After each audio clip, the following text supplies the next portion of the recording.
CBS Television Sports presents the National Football Conference Championship game. Today, the Minnesota Vikings meet the Dallas Cowboys. Sponsored by Ford and your Ford dealer.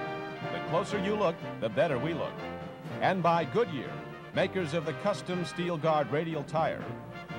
And by the American Bankers Association, your bank helping you change things for the better. And by Amoco Oil, who urges you to conserve this country's energy.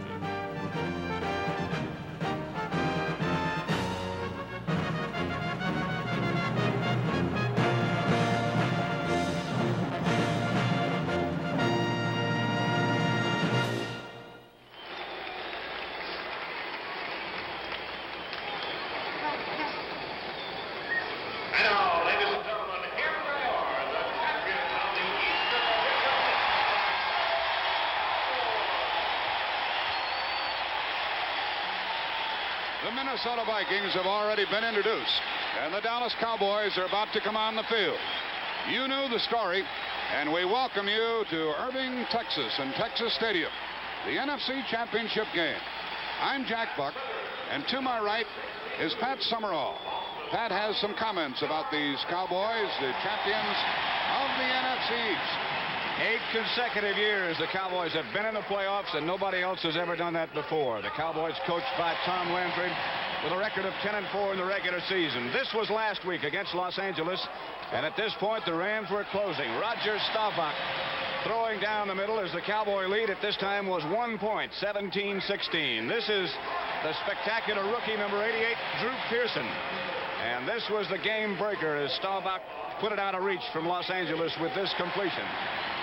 That's as close to a victory dance as you'll ever see by Pearson as he got it in the end zone. The Cowboys went on to win 27-16. The Minnesota Vikings, led by Fran Tarkenton, and with some comments, our colleague Wayne Walker. Well, Pat, believe it or not, after 13 years in the National Football League, last Saturday, Fran Tarkenton played in his first playoff game, and what a game he responded with. 16 out of 28 for 222 yards and 2 touchdowns. And he's a reformed scrambler, but he can still move around back there as he did here on this first and goal situation that put the clinching touchdown on the board for the Vikings. 20-13 the score. He finds John Gilliam in the corner, and that was the final score for the Vikings. And I'll tell you, Dallas will have to pay some attention to John Gilliam this afternoon. The remainder of the Dallas Cowboys, and we'll be ready for the start of today's game in just a moment.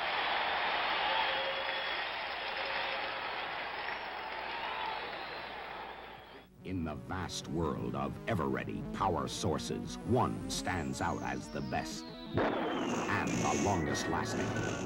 The ever-ready alkaline power cell. A long-life power cell that outworks, outlasts, outlives any ordinary battery in heavy-duty use. The ever-ready alkaline power cell. The longest-lasting power source from Ever-Ready. Our best. First time I saw this courthouse, I was 5 years old. That was Waxahachie, Texas, 1917. I'm Byron Nelson. Waxahachie has really changed a lot since then. One of the reasons for all the changes here is the banks. Like 10 years ago, cotton was dying as a crop. So the banks put up a lot of money to help finance new methods for cotton farmers like Donald Patman. Today, cotton is twice as big as it used to be. And 3 years ago, Carroll Davis was a carpenter who wanted to build some low-cost homes. So he went to his bank and got a loan. Today, these are Carroll's homes. And I have more plans, Byron. Good. Point is that banks all over this country are working to help build homes and communities. Or to help make retirement possible for an old golfer. Your bank, helping you change things for the better. It's tough to put a Muriel down. It's tough to put a Muriel down. With so much flavor going for you, it's tough to put a Muriel down. It's tough to put a Muriel down. You're gonna want to take it with you all around. You get so much for so little. It's tough to put a Muriel down. The stage is set for the NFC Championship game. One more item, our national anthem, and a fine trumpeter. Mr. Tommy Loy accompanies the color guard to the playing field, which is a tartan turf field. It's a sellout crowd here of more than 65,000, and this will be Tommy Loy featured with our national anthem.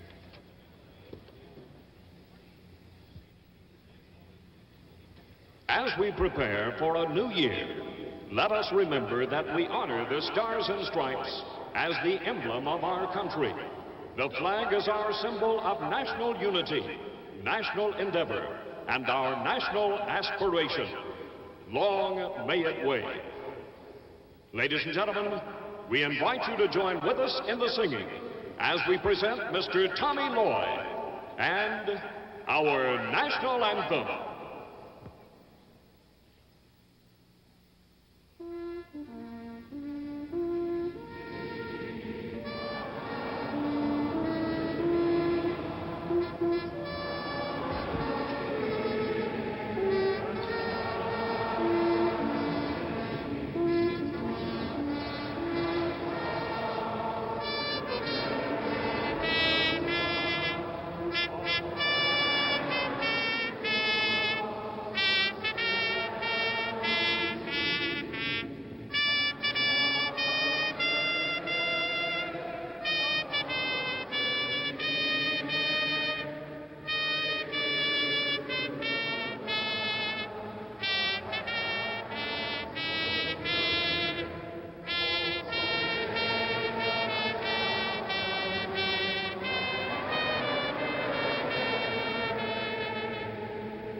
Here at Texas Stadium today, the season will come to an end for one of these teams, the Vikings or the Cowboys. And the winner, as you know, goes on to the Super Bowl.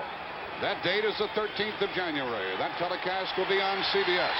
Pat, I know the biggest item about Dallas you haven't referred to yet, having to do with Calvin Hill. Calvin Hill suffered a dislocated elbow last week against Los Angeles. He will not play. This, of course, is Roger Staubach, the NFC's leading passer last year with over 62% of his passes completed. Calvin Hill will not play. His place will be taken in the lineup by Robert Newhouse. Newhouse is 5'10" and 210 pounds. Not as quite a big a pass receiving threat as Calvin Hill, but nevertheless a fine runner. Fred Cox will kick off. 3 deep men for the Cowboys, and in the middle is Cliff Harris. He's number 43, and he's averaged about 25 yards per kickoff return. Here we go, and we hope you enjoy it. Mr. Harris takes it on the 1, 10, 15, 20, 21, and the Cowboys will go from there with Terry Brown downfield to make the tackle, number 24, and frequently he is downfield doing that work for Minnesota. Both of these teams do an excellent job on special unit performance. In fact, Tom Landry says that's the big difference in this Dallas team over past years. They're better on special teams. The Dallas Cowboys moving from the 21 with Staubach number 12 at the quarterback spot. Walt Garrison is the fullback, number 32. Therefore, he'll be the up man in the I formation, and Robert Newhouse is the tailback. Wide receiver to the right, slot formation. Dupree, the tight end. Newhouse got a couple. Jim Marshall met him head on, and then he got help from Wally Hilgenberg, the outside linebacker. And linebacking, as it always is, Wayne Walker, is going to be very important in this game because I know they don't want Newhouse to get outside. Robert Newhouse is very hard to bring down, and linebackers will find out, and defensive linemen will find out that he's one young man that's not going to come down with an arm tackle. You might make that first hit, but you might need some help also. The ball was carried out to the 24, and it's 2nd down and 7.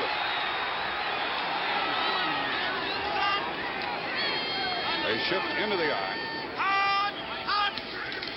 And the pitch to Newhouse. This is what we're talking about, trying to get outside.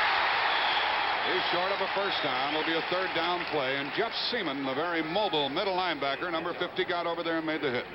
The Cowboys believe that the way to beat Minnesota is to run against them, and that's what they're going to start out early trying to do.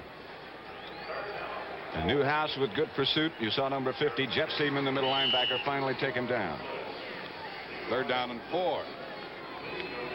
Newhouse goes out, and Mike Montgomery comes in. He had been injured, but he's playing today, number 23. He is, we might add, Jack, a fine pass receiver, which, as I pointed out before, Newhouse is not necessarily a good pass receiving target. Hayes to the left, Pearson to the right. Montgomery and Garrison.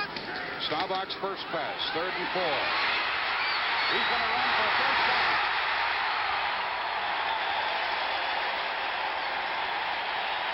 Seaman covered him after Staubach hit the deck. That's the first down of the day. Both quarterbacks can do that, Wayne. You bet. And there's nothing more demoralizing to a defense to drop back and play your coverage correctly, have everyone covered, and have the quarterback run out there and make a first down on you. But you still have to go after that passer, Pat. I thought that Washington failed to do that last week. Made it quite a difference. You can't concern yourself too much about that. You've still got to put some heat on the passer. If he scrambles, you're just going to have to take your chances with that. First down at the Cowboy 35. Hayes is split to the right. And now they are in a true I formation. And now in motion Pearson. Newhouse, nothing doing. Jim Marshall, the defensive end. And the 14-year veteran from Ohio State teamed up with Alan Page for that stop, and that was the best hit of the day to this point. Let's look at it again. Pearson coming in motion here. Number 70, of course, is Jim Marshall, closing the line against Newhouse, and Wally Hilgenberg making the hit around the neck. John Fitzgerald is the center for Dallas with Blaine Nye and John Nyland. There's Eller in on that last play. You saw him stick his nose in there. Second down and 10. Neely and Rayfield Wright are the tackles. Hayes is this way to the left. Staubach on second and 10. Incomplete. He tried to save it to Garrison, and the linebacker Roy Winston was covering, number 60. Well, what do you think of the tempo of this one thus far, Wayne? Anything untoward? Well, no, I was really watching Gary Larson that time. I thought that perhaps the Vikings might play Larson as a hit and control man on passing situation because of Staubach's success last week running up the middle, but they turned him loose. They were going after him that down. It's third and 10. We have 11:43 remaining in the first quarter. There's no score. This is the first possession. Bob Hayes goes to the right, Drew Pearson to the left, and Mike Montgomery is in there again.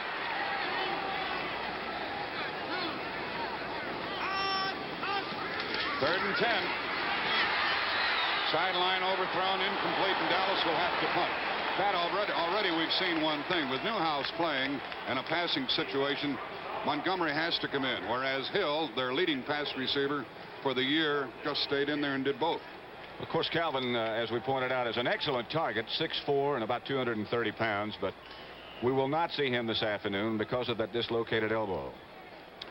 The punter, and doing a great job lately, is Marv Bateman. He's averaged more than 41 yards a kick. He's standing at the 20, and Bobby Bryant is inside his 25. Big rush, but they didn't get to it, and Bryant calls for a fair catch. I thought he had a chance to return it, but the Vikings, getting the ball for the first time, go from their 26.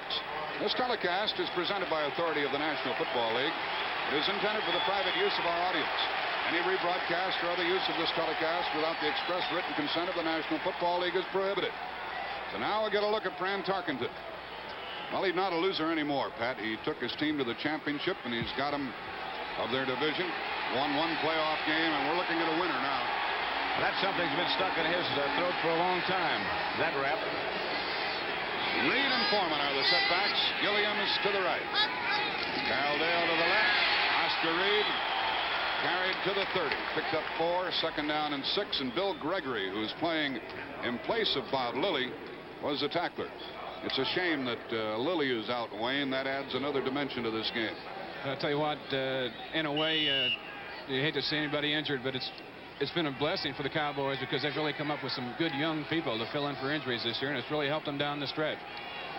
Cowboys, by the way, have 10 first-year men on their roster. Second down and 6. Gilliam to the right, Carroll Dale to the left. The tight end is Stu Boyd on the right side. Now Foreman. Got a couple. Dave Edwards, the linebacker, number 52. Leroy Jordan, the middle linebacker, number 55. And the Vikings are confronted with a third down play.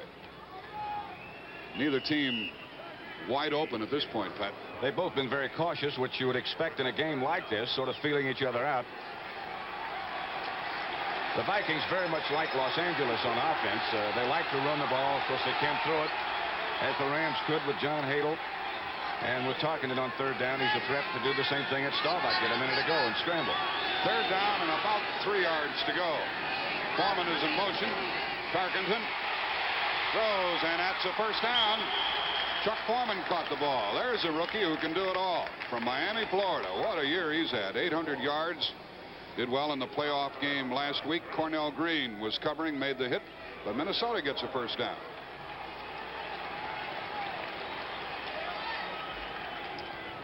There was some significance to that call. It was third down, 2.5, and Tarkenton elected to throw it.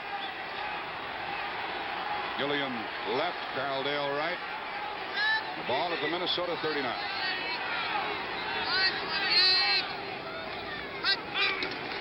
First down pass. Gilliam got it. They mark his forward progress short of a first down by about a half a yard. Mel Renfro made the hit. The next time Dallas lines up, instead of setting the offense for you, we're going to have Wayne Walker talk to you about that flex defense that the Cowboys use. It's something that they have featured and made work for them in very good fashion this year. It's second down and 1, and the ball is at the 48.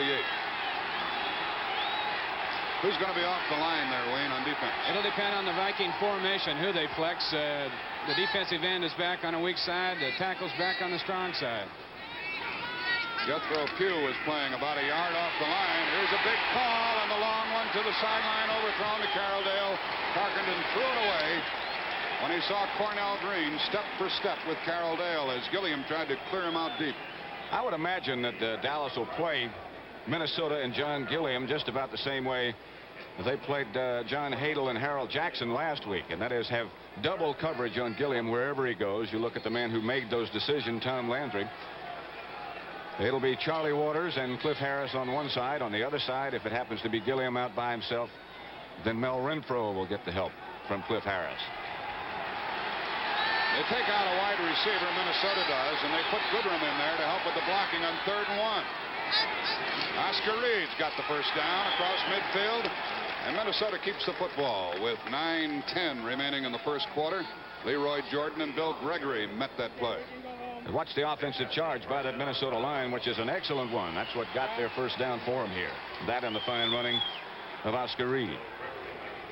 The Minnesota front line is Tingelhoff at center, Sunday and White at the guards, Alderman and Yari at the tackles.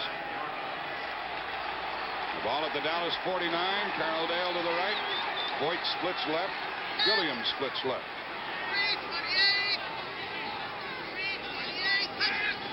First down pass again.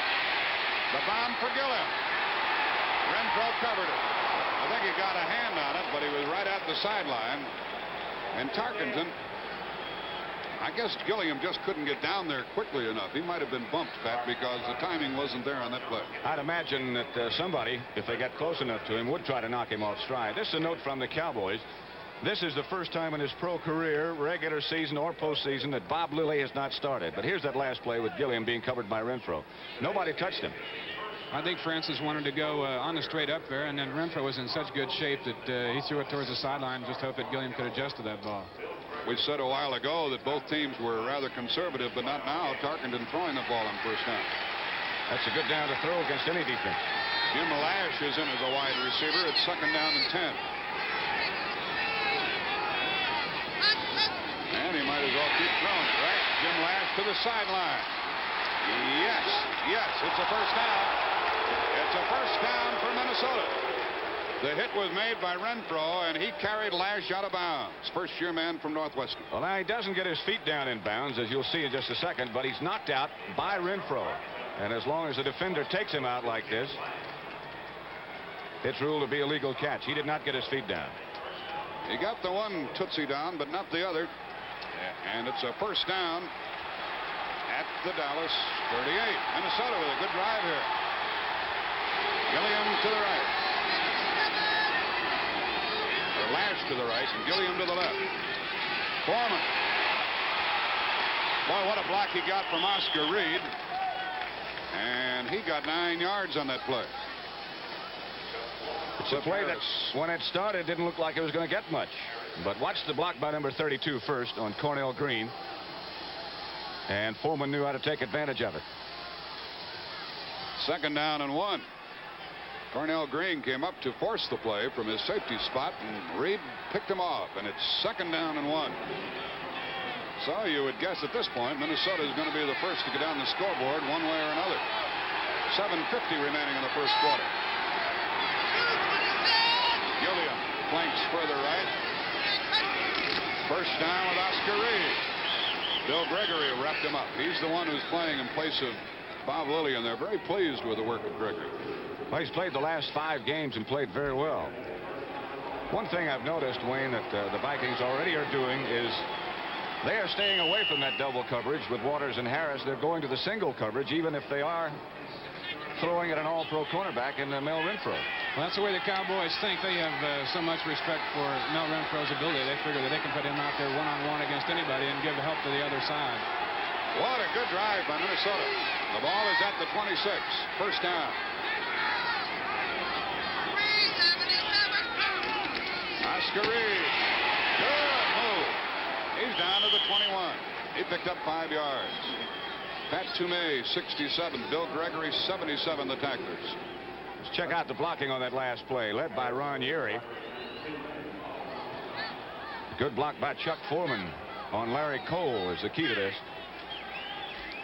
I think we saw Ed White in action, too, pulling from the left side, Wayne. I'll tell you, you'll find the Vikings anytime they really feel like they need it. They'll run behind Ron Yeri over on that right side. What a ball player he is. The ball at the 21. Second down and 5.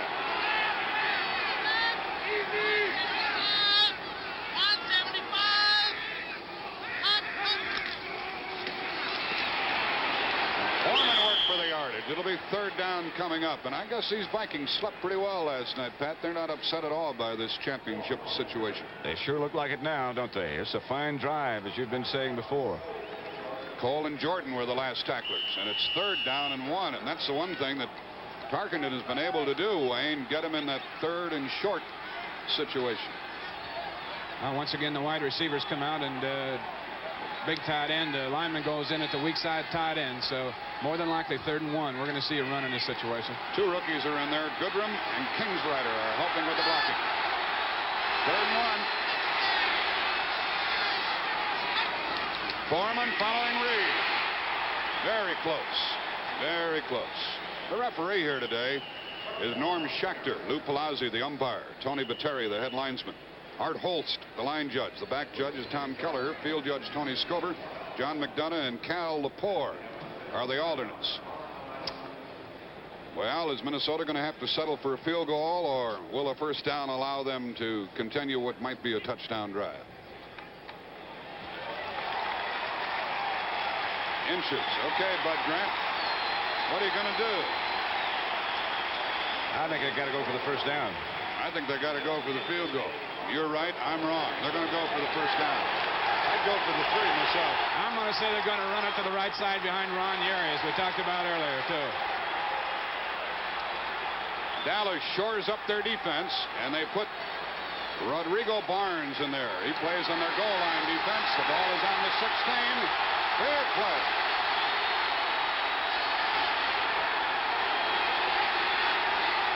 Fourth down. First down. Oscar Reed got it. First down. Yeah, he got it. He was driven back, but his progress took him very close to the 15-yard line as he hurdled. I thought that the left defensive end, Chuck Goodrum, had moved just before the snap. I was surprised I didn't see a flag. I thought so, too. I thought he moved his right leg. As it looks like we're going to have another measurement. Look at it again. Watch the second man in on the far side. Looked like he moved ahead of time. Yeah, he beat the count. I don't know why they're measuring. He made it by 4 inches. Watch it again and check the forward progress of Oscar Reed. They put a double team on Gregory that time, and Reed right over the top. He made it, as you say, with just inches to spare. It's a Minnesota first down. The ball at the 16-yard line. 4:45 remaining in the first quarter. No score. Gilliam to the left. Jim Lash is to the right. Stu Boyd is back in there. First down pass again. Throwing long for Lash. Can't get there. He'd been bumped before the ball was in the air. Charlie Waters got to him twice, Pat. Was not a good pass by Tarkenton. It seemed to slip out of his hand. Did not have a lot of zip on it. And here it's very meaningful. The Lash comes out and the veteran Carroll Dale goes back in. He knows how to get away from those cornerbacks. Probably runs as good a pass pattern as anybody who ever played the game of pro football. Very disciplined type receiver. This drive has already included 15 plays for Minnesota. 2nd and 10. I guess they'll throw again, huh? End around fake to Carroll Dale. The pass to Oscar Reed.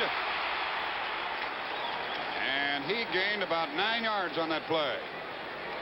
The fake draw, the fake end around, and then the swing pass with Dede Lewis and Dave Edwards, the linebackers, finally stopping the play. This is a good-looking play here. Well executed. Well done by Oscar Reed and by Chuck Foreman. They were spread out all over the field, yes, weren't they? Sir. Oscar Reed really did a good job. He was one that the handoff was fake to. Then he held in there and really sold that for a while. He didn't take a move, crouch down, and the linebackers really lost sight of him. It's 3rd down and 2. And the ball is at the 7, and Goodrum checks back in on offense, and Rodrigo Barnes checks in on defense for Dallas. 3rd and 2.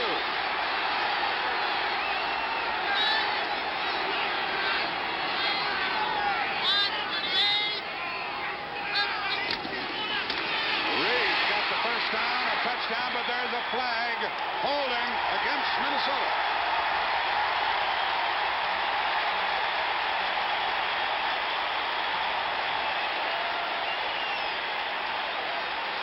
What do you think of that? Reed burst into the end zone, but that flag came down very early. And the official was very emphatic about the call. The umpire, Lou Palazzi, called it. We'll watch the play again and see if you can tell who latched on. Spectacular block, double team block by Ron Urey and Chuck Goodrum. I think it's Urey. The penalty was called on Urey, is correct. I guess he should get a good block, huh? And he did. He had him back there. But you know what? That's more a mental error than I think anything. Holding on a running down is really a mental error more than it is a physical error. 3rd down and long. The Vikings have kept the ball for almost 9 minutes. And it's 3rd down and 17. They've got to get to the 6-yard line for a first down. Carroll Dale's to the right, John Gilliam to the left.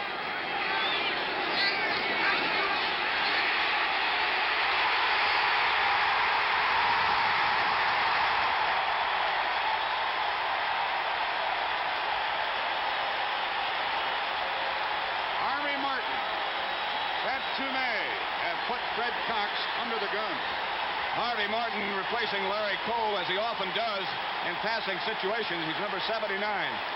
And he is just a great pass rusher. He got away from Ron Urey. Boy, that really hurt the Vikings. The longest field goal of the year by Fred Cox was 41 yards. This is a 44-yard attempt with Krause holding the ball. Oh, yeah. 3 points for Minnesota. Minnesota breaks on top. 3:47 remaining in the first quarter. The Vikings kept the ball for almost 9 minutes and take the lead 3-0. A Goodyear tire that saves gasoline isn't exactly a new idea. As you can see from this Goodyear ad that appeared in Collier's Weekly in December 1916, Goodyear tires were cutting down on the nation's fuel bill in another energy emergency. So a Goodyear tire that saves gasoline isn't exactly a new idea, but it's a good one. Today, our tests prove that this Goodyear Steel Guard radial, compared with non-radial tires, gives you extra gasoline mileage. And that's not all. Steel Guard also has these 5 guards to help protect you 5 ways. Flexible polyester cord, double steel belts, computer-designed tread to hold in the wet, cornering grooves, steel sidewall stabilizers. All these 5 guards, and saves gas too. Don't settle for less. Get the custom Steel Guard radial, only from Goodyear.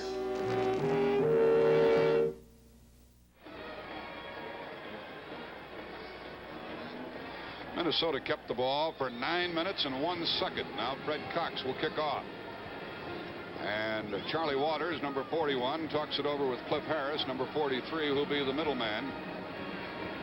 And the other deep man is Mike Montgomery. Fred Cox took Ron Yary off the hook with that field goal after the holding call.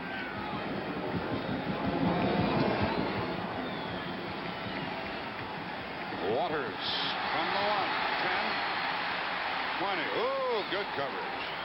Downfield for the Vikings was Jeff Wright, who's a defensive back, number 23. And Charlie Waters got out to the 18-yard line and then was driven back. Saw a lot of action yesterday on CBS in the Sun Bowl. CBS has another college bowl game coming up Tuesday, New Year's Day. At 2 p.m. Eastern Time, Southwest Conference champion Texas meets Nebraska right here at the Cotton Bowl in Dallas. Okay, the Cowboys are trailing. Garrison and Newhouse are the setbacks. Hayes and Pearson are the wide receivers, and Staubach's going to throw on first down, and he overthrows Drew Pearson, who is very well covered by Nate Wright, number 43. Wright is a story, Pat. He played with Atlanta, nothing. He played with St. Louis, they didn't like him. You put him with a good football team, it's different. He's had a great year. I'm going to tell you, that Minnesota front four with their rush can make a lot of average backs good, I'll tell you. Minnesota deep has Nate Wright on the corner, Jeff Wright at safety, Paul Krause at safety, and Bobby Bryant at the right corner. Second down and 10, Dallas from the 18. Straight ahead, Garrison. They're counting a lot on him today, Pat. They're talking about Newhouse taking Hill's place. Nobody takes Hill's place. You've got to make up for it someplace else. They'll be looking for the Cowboy here, won't they? They sure will. One of the many banners here at Texas Stadium with Jethro Pugh with the noose around Tarkenton. Garrison, by the way, is playing with a cracked collarbone. He's got a special pad on for that. Bob Lertzma goes in, number 75, and Gary Larson is out on 3rd down and 6 from the Dallas 22 with Bobby Hayes in motion. Hayes caught it, and that's a first down. Paul Krause was covering. That was a terrible-looking play on the snap, wasn't it? Whole thing looked out of sync. The Minnesota rush wasn't there. The Dallas team didn't react to the snap. The coverage was good, but the pass was caught. Just took Paul Krause a little too long to get over there. I think there was a mix-up in the Viking coverage. Sort of looked that way because they had 2 men over there, and both laid off him much too much. A first down out to the 32 for the Cowboys. 2:45 remaining in the first quarter.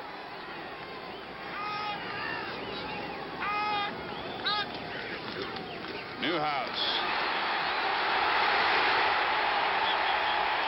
He picked up 8 yards. Wayne Walker, that's what you were talking about. An arm tackle doesn't stop him.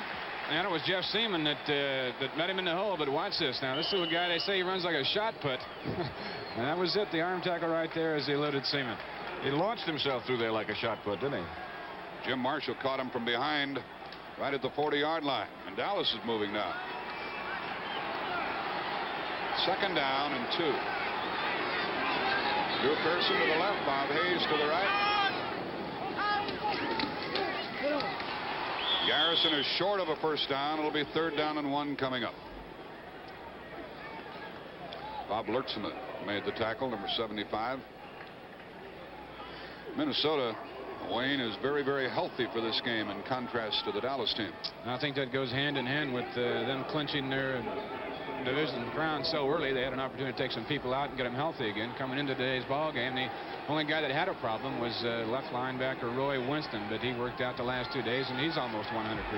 You saw Rodney Wallace and Gene Huguet checking in on 3rd and 1 for Dallas. Newhouse got a first down. Jeff Seaman, number 50, who's only a second-year man from Stanford and doing a whale of a job at middle linebacker, made the tackle, but too late to stop the first down. And Billy Joe Dupree checks in, carrying the play with 1 minute remaining in a very interesting first quarter. The Vikings are on top 3-0. They feel Wright is out. Rodney Wallace is playing the right tackle for the Cowboys. They're at their own 43.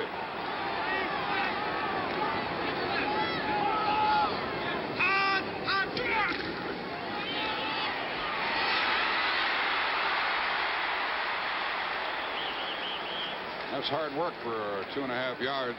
Carl Eller, number 81, finally stopped him.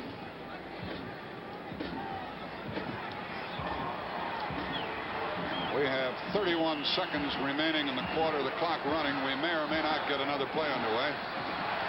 It's going to be 2nd down and 8 for Dallas. Yeah, they'll run another play before the quarter comes to an end. It's 62 degrees here, by the way, and I understand it's 0 up in Minneapolis. And it was 20 below there last night, so we hope you Viking fans are comfortable as you watch our CBS telecast. A delay to Newhouse. He gained only a yard. And getting up is Larson. He made the stop, and the quarter comes to an end. The end of the first quarter with the score. Minnesota 3, Dallas nothing.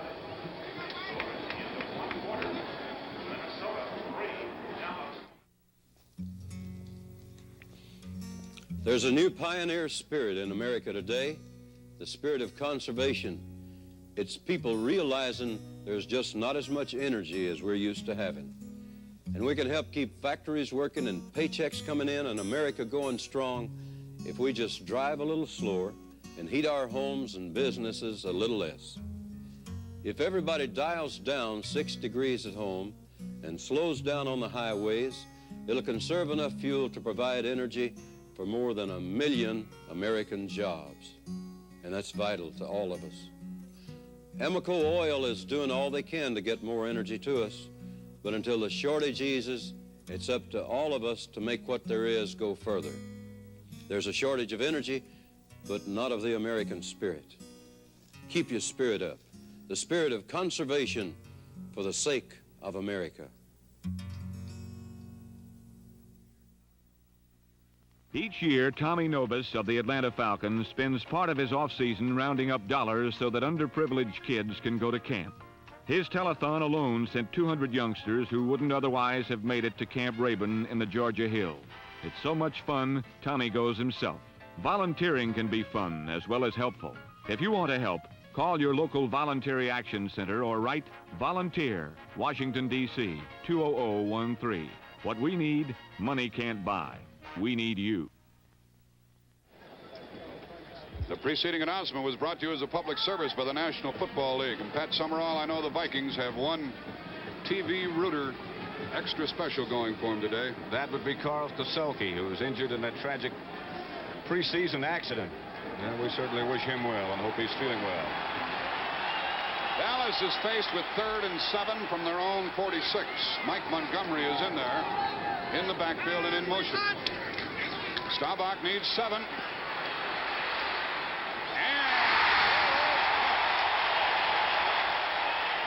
Bob Hayes caught it. I want to say something about Bob Hayes, Wayne. He's got a reputation here now that they don't count on him in the clutch situations, but they did that time. Well, they flooded the area over there with the motion man. Hayes made the turn in, and Bryant now, I think if he'd have played him up around the numbers, he could have brought him off that ball, but he went for the legs. Hayes knew he was going to get hit, Pat. He really got way off the ground to make that catch, and that's the kind of pass that he has the reputation of dropping. Well, they did it that time and gave Dallas a first down at the 39. Quite a strike by Staubach, by the way. Hayes is to the right, Pearson to the left, and the fake to Newhouse, and Pearson to the sideline.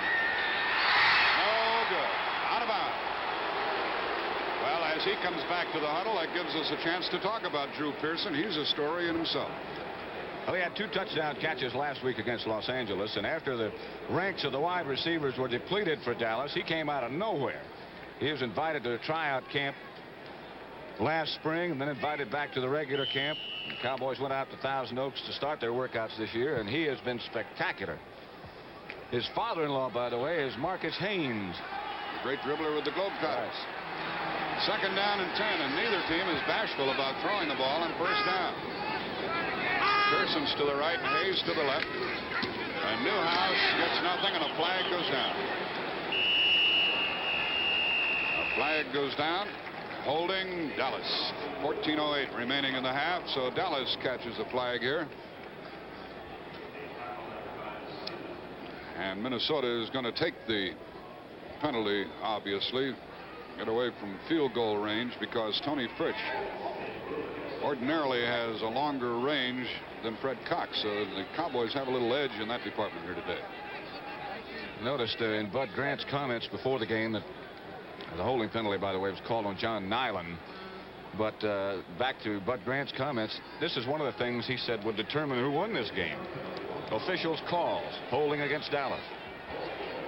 Norm Schechter, our referee, indicated it, and it's second down and 25. Jack Buck here, Pat Summerall, Wayne Walker alongside. Bob Lertzema has checked into the defensive line, and Gary Larson is out. Frequently we have seen Alan Page holding against that scramble by Staubach. Perhaps you'll be able to pick it up here. There he is, chasing Staubach, and he got him. We lucked into that one, Pat, because Page has been holding there. I'm not really sure whether that was a hit and control move by Page or just an excellent job of pass blocking by John Nyland. I would think that if they were going to turn one of those 2 tackles loose, it would be Page they turn loose and hit and control with the other one, whether it be Larson or Lertzema. The ball is out to the Dallas 48, and it's third down and 22. Let's listen to Staubach as he sends Hayes to the right and Pearson to the left.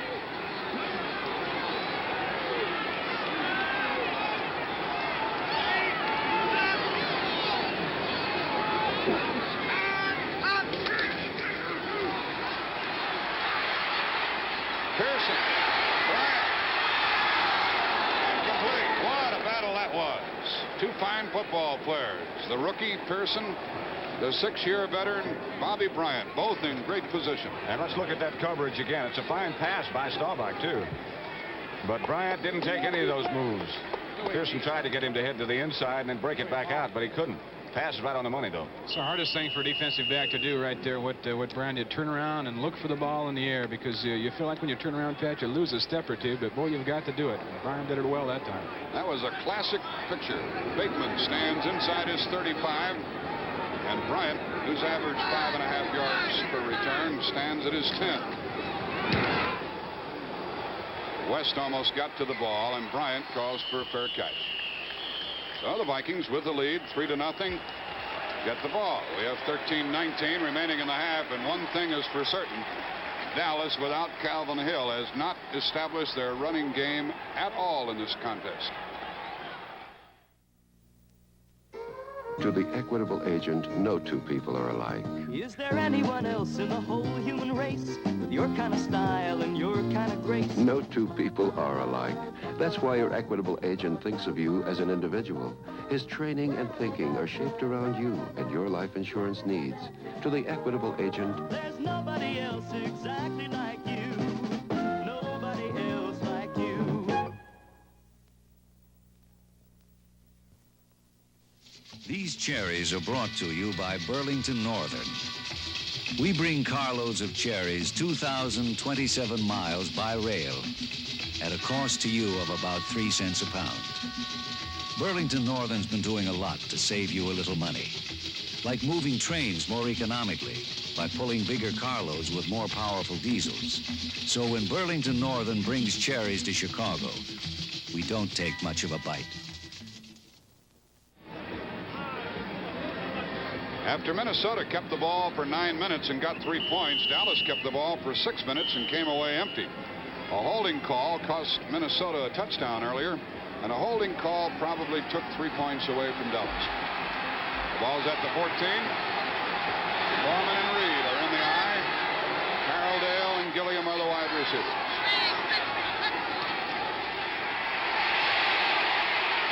There he is, the tight end, Stu Voigt. First down, Minnesota. We're watching a pretty wide open championship game as far as Minnesota's concerned, Wayne. It's a good time to throw the ball, really. Play action on first down. The defense is geared for the run. One thing it does to the quarterback, though, you'll notice on the play action, it doesn't give him time to read the defense. After he makes his play fake, he has to turn around and pick up a receiver right away. That's the only drawback to play action on first down. And he was back at his own 14-yard line, so Mr. Tarkenton, who's calling his own plays, is not bashful or shy today. From the 30. He's going to do it again.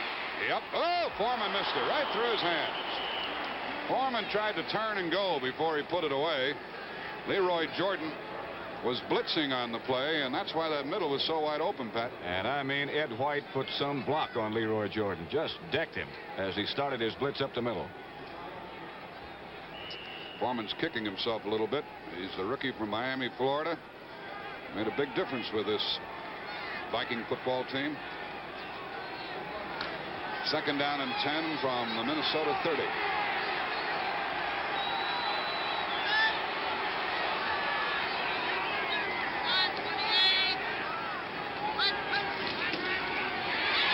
Oscar Reed squirts out to the 35-yard line, and Leroy Jordan, number 55, covered him. Everybody is really singing about Leroy Jordan down here in the year that he's had. Spectacular year. He's had 6 interceptions, or had 6 in the regular season. That was high for linebackers in the NFC this year. But I'll tell you, that's a pretty good matchup we're watching today between Jordan, number 55, and Mick Tingelhoff, the offensive center for Minnesota. And he's done quite a job on Leroy so far. Jim Lash, number 82, checks in as a wide receiver on 3rd and 5. This Dallas crowd imploring their team to get to Tarkenton. Quickie, first down to the tight end, Stu Voigt. And another classic play is pulled off by the Vikings with Cliff Harris, number 43, making the stop. The ball is out to the Minnesota 42, and they're doing a lot of things right. No question, but what they have dominated the game so far. They look much more solid on offense, much more sure of themselves. The Dallas team's a little tight so far. Yeah, they've been in the playoffs 8 years in a row, but they have a lot of newcomers in their lineup, both on offense and defense. More so on offense. Tarkenton to Foreman, following Reed. Reed really chopped Cornell Green completely out of the play. Bill Gregory chased the play and caught it, but not till Foreman had rambled down to the 37-yard line. This is quite a play because they pull the offensive guard in the opposite direction. It kept Leroy out of there. It froze Leroy. He couldn't get over in pursuit, and Tingelhoff tied him up. That's why Foreman had the running room. Tarkenton has got the Dallas defense reeling a little bit. Yes, he does. We have 10:40 remaining in the half. Tarkenton is 6 out of 10. And he stole a couple away intentionally. Another first down. Good fake. Incomplete. How do you like that hit by Waters on Lash, who unfortunately is shaken up on the play, and it's understandable. I guess it is understandable. This is some shot here. Going to remember that a while. Wow. Lash is 6'2", 200-pounder, and you know he had to at least have the wind knocked out of him, and let's hope that's all there is to it. 10:24 remaining in the half. 3-0 Minnesota.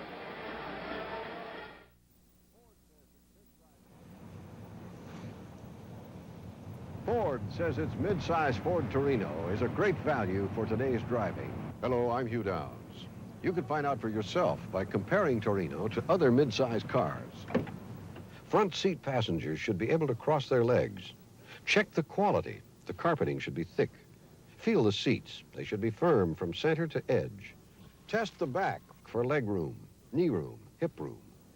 Is the ride smooth, solid, and steady? Ford believes this car meets these tests. And this Gran Torino Brougham carries 6 passengers comfortably, has steel-belted radial ply tires standard, runs on regular gas with a big 26.5-gallon tank. A great car for today's driving. And not a bad idea for carpools either. Others tell you to compare. Ford and your Ford dealers tell you what to compare. Ford Torino. The closer you look, the better we look. Jim Lash is on the bench, and it's our guess that he'll be back in there after that hit by Charlie Waters. And Wayne Walker, sometimes just one hit like that by one player can spark an entire defense. A big play by a defensive player at any time can turn the thing around. They see a hit like that by Waters, everybody else wants to get in on the act. 2nd down and 10 for the Vikings at the Dallas 37.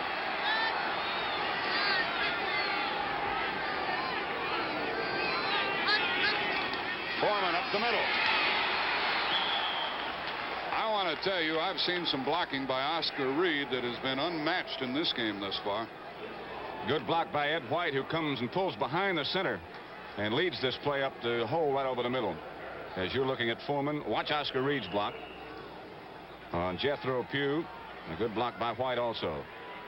Bill Gregory gets over, number 77, and he makes the tackle, and the ball is down at the Dallas 29, and it's 3rd and 1 with Goodrum and Kingsrider checking back in.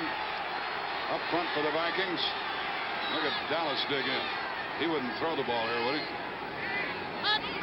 No. Reed.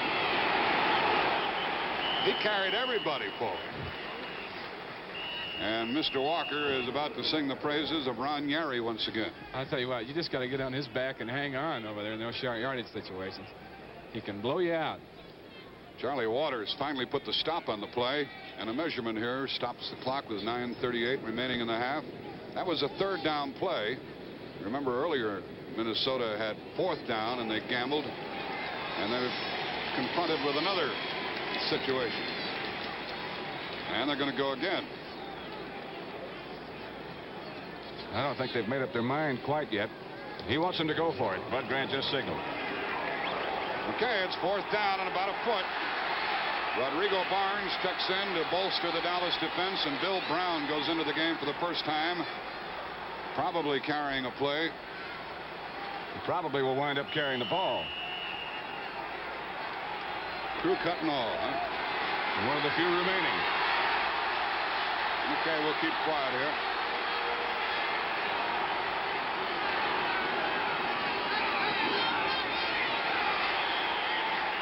Foreman's timing on the play was terrific. I thought, in fact, he might have been in motion.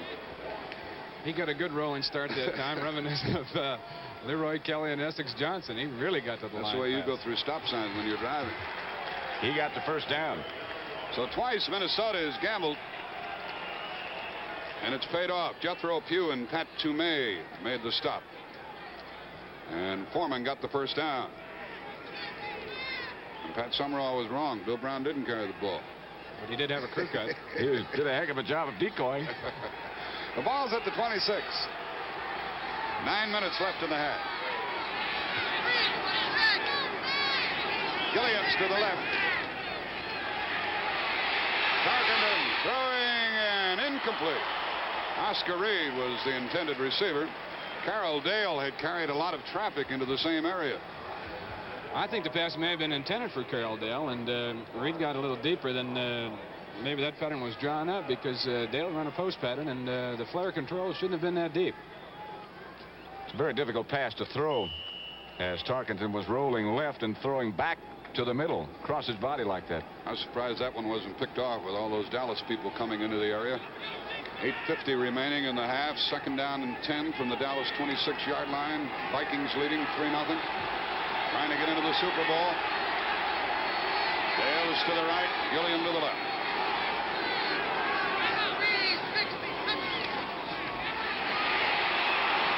Foreman to the 20. It'll be 3rd down and 3. A strong tackle by Larry Cole, who grabbed him by the shirt and wouldn't turn it loose, but that Minnesota blocking up front has been devastating. And been great running, too, by this man, Chuck Foreman. What an outstanding rookie he's been. He never seems to hit the hole square on, Pat. He's always slanting, something going for him. So. And likewise, he never seems to take a solid lick from any of the tacklers either. Foreman has carried 9 times, 57 yards. 3rd down and 3.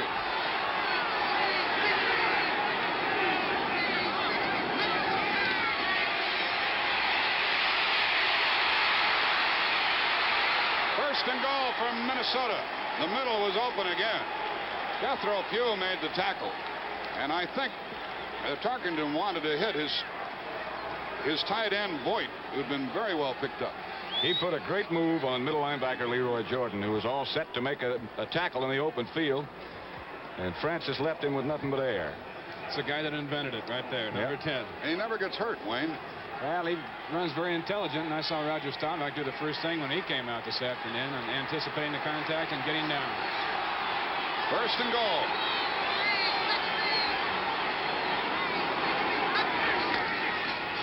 Here comes Reed to the 5-yard line. Mick Tingelhoff threw one of the good blocks. Oscar Reed threw the other, and Ron Yary crunched somebody else. And the tackler was Gregory, helped by Harris. 2nd and goal from the 5. This has got to be, to this point, Pat, the flattest half that Dallas has had in a long time. I guess since they played Philadelphia. We saw them against Washington the next to the last week of the season. That's the best football game I think I've ever seen them play since I've been watching the Cowboys. But they definitely are flat today. Either that or Minnesota's just playing super football. 2nd and goal. Foreman. He's got it. Yep. That makes it 9-0.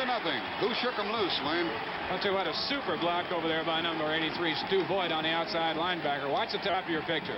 Oh, it was Yary coming out. Now, Yary makes a turn on him. I'm getting tired of you talking about him. I saw the 3. I thought it was Stu Voigt, but it was Ron Yary. Well, Voigt blocked down on the inside man and did a good job there. Yary came around behind him and looped in on the linebacker. Krause will hold it for Cox, who will try to make it 10-0. He hasn't missed all year. 33 out of 33. Earlier they kept the ball for 9 minutes. It's 10-0 now. And this time they kept the ball for another 6 minutes and 10 seconds. We have 6.5 minutes remaining in the half. And here in Dallas, it's all Minnesota, and it's 10-0. Ring in the holidays. Ring out the year. Sparkling with Andre. Love and good cheer. Take Andre home for the holidays. Andre for the holidays. What's a celebration without Andre champagne to lend sparkle and elegance? And Andre cold duck to keep things bubbling along. Greet the season and your friends with the best. Andre. For the holidays and all year long. If you were thinking about replacing the tires on your American car, remember this. Of all the steel-belted radial tires, only one is offered as original equipment by all 4 major automakers. The Goodyear Steel Guard Radial, with these 5 guards to help protect you 5 ways. The Steel Guard Radial, only from Goodyear.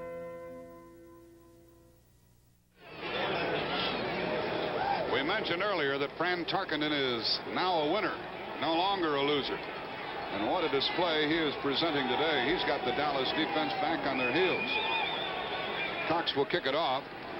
Cliff Harris is the middleman. Montgomery and Waters are the other deep receivers. 6:31 remaining in the half. And Dallas needs something badly. Like a return from Harris from 1 yard inside. 10, 20. He's got a little going for him. Shy of the 35-yard line. Harris had averaged 25 yards per return, and Bobby Bryant finally stopped that one. I saw Bill Brown in the middle of that play also. Well, that might spark him as the Cowboys come out to their 33. Let's watch that return again. Number 30, of course, is Bill Brown, playing on the special teams after 13 years in the league and pursuing very well. A 34-yard return takes it out to the 33. Bob Hayes is a slot back to the right and in motion now.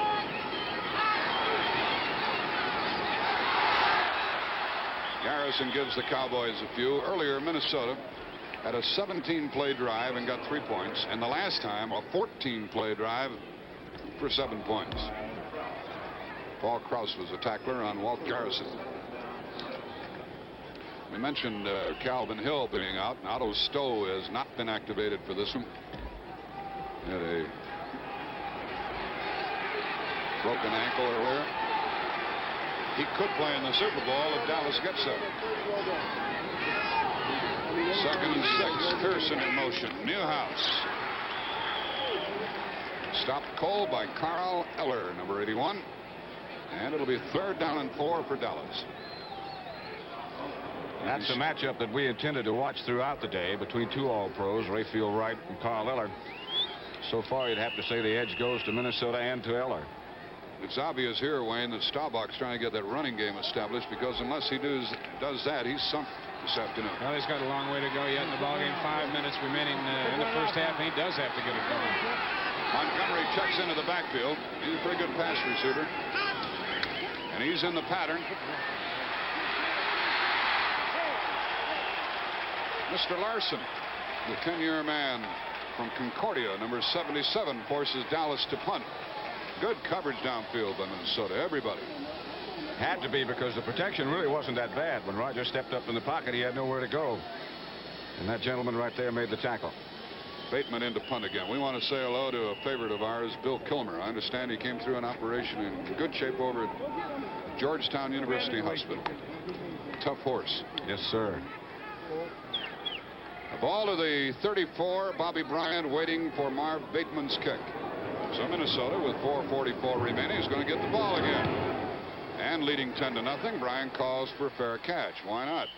The ball at the 25-yard line, and the Vikings get the ball again.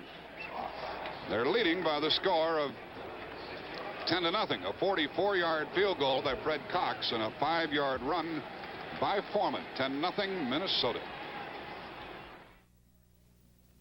I'm a firm believer in STP oil treatment. Ever since I bought my car new, I've had STP in a crankcase. And that's over 170,000 miles without engine trouble. It would still be driving today, except for this damage in the front end. You can bet that my new car has STP in its crankcase. I wouldn't drive without it. All these people are about to make copies in less than 30 seconds on the IBM Copier 2. As you can see, this copier lets you feed in originals continuously. It ejects them automatically, and it gives you your copies fast. The IBM Copier 2, the copier that waits for you instead of you waiting for it. Treat your family to the star-studded pageantry of the Cotton Bowl Festival Parade and the Tournament of Roses Parade. Enjoy these big events and more New Year's Day on CBS. Jack Buck, Wayne Walker, Pat Summerall with you. Minnesota's ball at their 26th first down. We were talking it over up here, and some of our summations were that Staubach is throwing the ball poorly. Dallas has no pass rush, has not had to this point. Minnesota has employed some new plays at this point in the game. Gilliam to the left. Oscar Reed. This is a spot, Pat, where Tarkenton, well, I guess he could sit on the ball if he wanted to, but if he can bring himself to keep it wide open like this, he's going to do himself a lot of good. He's been able to do just about whatever he wants to, Jack. That run by Oscar Reed gets Minnesota over the 100-yard mark already. Last week, the Rams only got 93 in the whole game. So that's the key right there, the fact that Minnesota's been able to run against Dallas. Reed has run for 29 yards and Foreman for 62. And it's 2nd down and 3. Look at Foreman. And he gets a first down. What a reckless runner he is. Dave Edwards, the outside linebacker, number 52, cracked in and stopped it. And D.D. Lewis, number 50, also helped. And Minnesota hasn't lost any of their zip at all. I think part of their philosophy has to be taking note of the fine year that Leroy Jordan has had, and also taking note of the absence of Bob Lilly in the heart of that defense. They are running right up the middle, trying to control Leroy Jordan, and just getting a super job done of blocking Bill Gregory. First down at the 37. Well, there's a big hit on a blitz. Jordan, Edwards, Jethro Pugh. Wayne, what do you think of blitzing on running downs? Well, it's a solid. You'll see Leroy slip off here now on the down block by Sunday. And I don't know if that was a blitz or just a line stunt. It was hard to tell right at the time.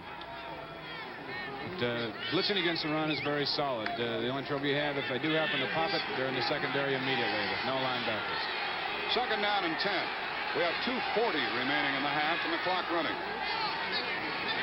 So Tarkenton's going to put it up. Foreman, Jethro Pugh, and D.D. Lewis made the stop. Very short yardage. Third down and long coming up. And that's the first time in the game Dallas has made 2 consecutive defensive plays. And the crowd is coming alive.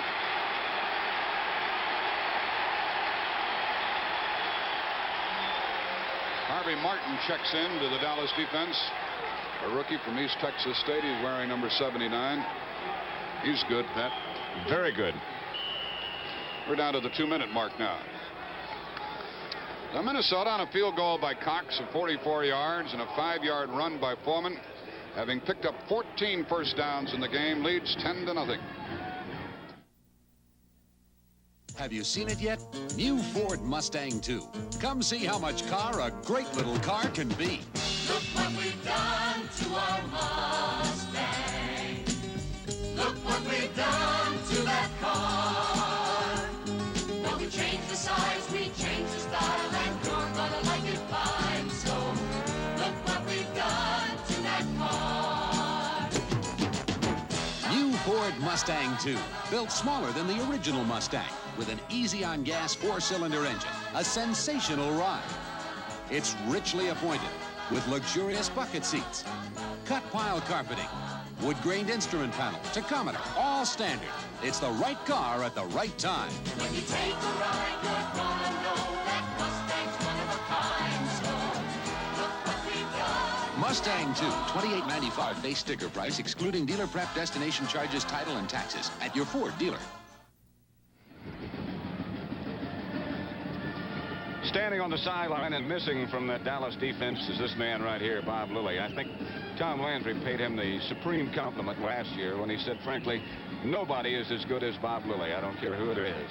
And you've got to miss a man like that. I bet he's eating his heart out down there on the sideline, because as pro football players will tell you, when they're hurt, they feel like they just don't belong to the team at all. Third down and 7. 2 minutes left in the half. Gilliam to the left. Carroll Dale to the right.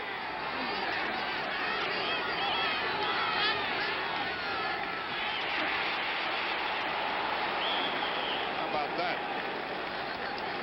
On a 3rd and 7, Foreman picks up another first down. Cliff Harris was the tackler. And again, look at this blocking by Ed White and Grady Alderman, and watch Leroy Jordan being taken by, I believe that time it was Milt Sunday. Tell you the truth, I missed that handoff. I was watching the pass pattern downfield. I was so certain he was going to throw the ball. They must have been too. That's why I said, how about that? First down.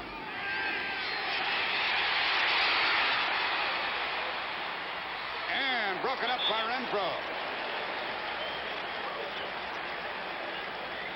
Jim Lash, who was injured earlier, was the intended pass receiver, and Renfro's speed just did get him there. I thought Tarkenton had some running room, but he's just not inclined that way so much. Not as much as he used to be. Of course, with the experience that he's gotten, he reads defenses a lot better, and he's able to pick up receivers and secondary receivers a lot better than he used to be. And he gets that good pass blocking up front, Pat. And, of course, it takes a while, too, Jack, for the receivers to get used to a man like this who's running around. It's a moving target for them to find, as well as for him to find as he looks downfield. 1:19 left in the half. Second down and 10. Harvey Martin is in there to try to bolster the Dallas defense. Oscar Reed got only a couple. Let's see if the Cowboys stop the clock. Nope, not yet. 1:10 remaining in the half. Jethro Pugh, the primary tackler, number 75. We're coming up to the 1 minute mark, and neither team is inclined to bring a halt to the proceedings.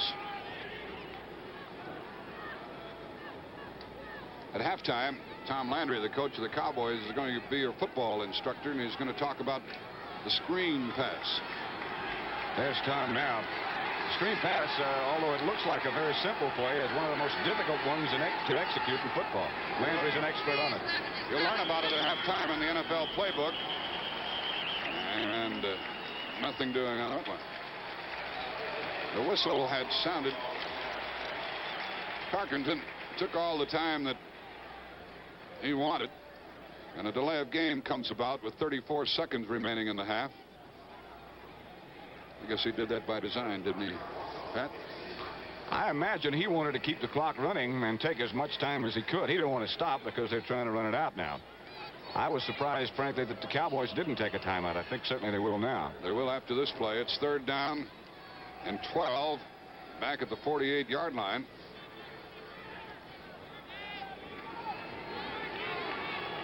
Gilliam comes to the left. Carroll Dale is to the right. Benny Barnes is in the defensive backfield for the Cowboys.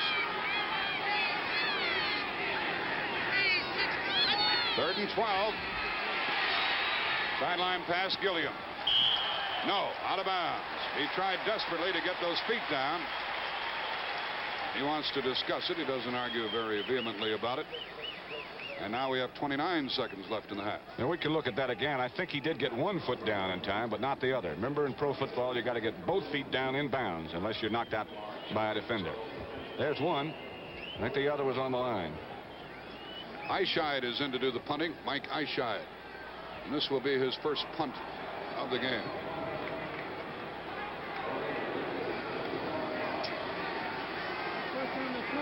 Golden Richards, who has excellent hands and good speed, is not going to have much of a chance. Yeah, you better call for a fair catch. And Minnesota has downed the ball inside the 10. I think he had an idea, Pat, and then sneaked a peek and said, better not. All right, well, the ball was so high, Eischeid kicked it just exactly like he wanted to. In that particular spot on the field, you try to kick it high and not kick away, so they do have to either fair catch it or let it bounce. I know that Tom Landry believes that you shouldn't handle the ball inside the 15-yard line, and Richards didn't do it. So Eischeid really helped the Vikings with that one. The ball was down on the 7-yard line. A 47-yard punt. Dallas has been blighted. And they're not going to try to do anything about it. They're going to count on the final 30 minutes to bring them back and send them to the Super Bowl. That's the last play of the first half, because neither team is going to stop it. It's a Viking afternoon thus far, but 30 more minutes of football remain. Will it be different in the second half? That's the end of the first half. The score, Minnesota 10, Dallas nothing. Will it be different in the second half? That's the end of the first half. The score, Minnesota 10, Dallas nothing.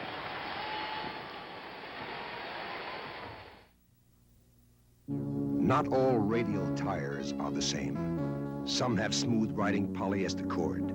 Some have steel belts. Some have steel stabilizers for handling. Some have a computerized tread to hold in the wet. Some have special grooves for precise cornering. But only Goodyear has them all. The Goodyear Steel Guard Radial, with these 5 guards to help protect you 5 ways. Steel Guard, only from Goodyear. Okay, I have to tell you, man, that life is no push-up. Right. But Joe and his family need life insurance protection badly. Right. And this New York Life team is going to get it for him, right? Let's go. Protect his family. Take the worry off his back. He wants to retire in comfort. Show him the way, New York Life! Where the name of the game is life, there's New York life. It makes sense to me that the man who handles America's only lead-free premium gasoline is going to give you good value in everything he sells, from tires, batteries, and quality motor oils to many kinds of service your car needs. He's your Amoco dealer, and he has more than quality gasoline. Like they say, you expect more from Amoco, and you get it. Stay tuned for NFL Playbook, sponsored by the American Express card, after this word from your local station. See Jeanette Nolan, alias Dirty Sally, in the role that inspired a brand new television series tomorrow night on Gunsmoke, here on CBS.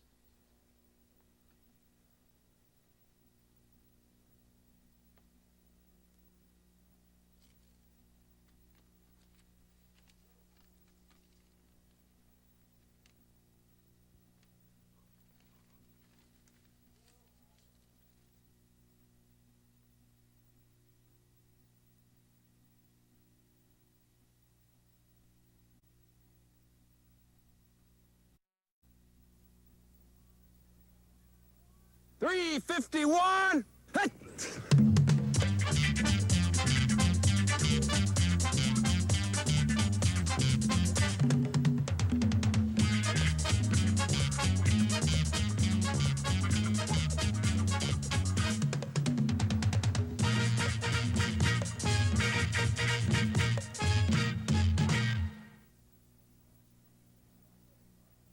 Which credit card should you take on vacation?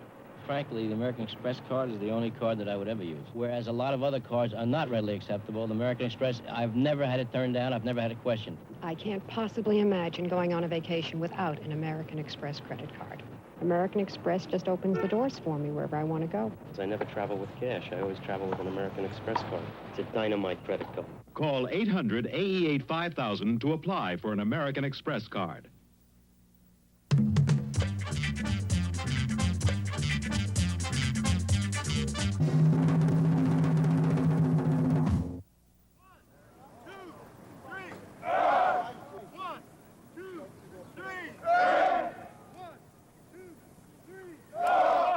I feel that the deceptive game, which the screen is one of the essentials of deceptive game, plus the draw play, those are the things that really make an excellent passing game. Number one offense. The starting team out. 2-minute period. Basic purpose of a screen pass is to discourage the pass rush, because unless you can slow down the defensive line's rush in passing situations, you're not going to have an effective passing game. Go over the coaching points of the screen play. Now, the main thing is that Blaine, in this position, he's a key to the screen because his timing must be perfect in order to pull the lineman out into the setup.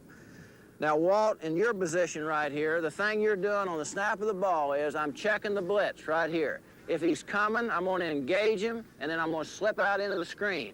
If he isn't coming, my next pickup is the end right here. Then as soon as I've checked the outside man, the end, then I'll come into the seam and start to search. And as soon as Blaine releases, I pick it up and go. Okay, let's run it once. The simplest screen that we have is where we just call a screen right or left, which means that the back on that side will be the one that will run the screen pattern. The techniques that are involved in this particular type of screen is the back who's setting in the screen look as though he is blocking on the play. And then what he's trying to wait for is for the release of the guard who leads the screen out to his side. And as soon as he sees that guard move, then he will slide inside of the block of the tackle and move out into position to catch the ball. And the back and the guard release is the most essential thing, I think, in a screen, and that's the most difficult thing to get. The quarterback's function is very important, and his action when he comes away from the center, he drives very deep, very fast. He hesitates a second and give the defensive lineman the impression that he's in the pocket ready to throw as they release from the lineman. And as soon as he feels this, he drops again for the timing of the pass before he lays off to the back.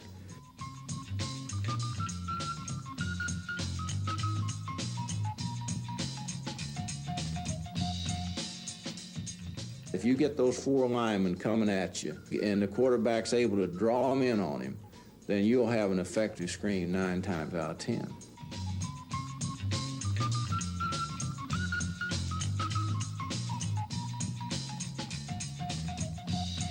If you're going to defeat a screen, then you have to defeat it basically with defensive line recognition. The back is, if he sets in there and doesn't do anything, he just like a zombie. If he just stands there, then everybody in the league will recognize that it's a screen. If he sits there and doesn't really look like a blocker, then these are the things the defensive linemen read. And as soon as they read it, they're right out with him. You'll see them grab him in film after film. You'll see a defensive lineman go in there and grab a back. Well, the back is not an actor. You got to be an actor to run a good screenplay. Well, the offensive guard, who is the lead blocker in the screen, his initial hit will be almost the same, but not quite as tough as he would do on normal pass protection. Then he tries to get the defensive lineman to avoid him away from the screen instead of towards the screen, where he might pick up the back. The whole timing is set on the lead guard. He has to have the timing of the screen. He must make it look as though it's a pass, and then he must release on timing, because everything is controlled by him. When he goes, everybody goes.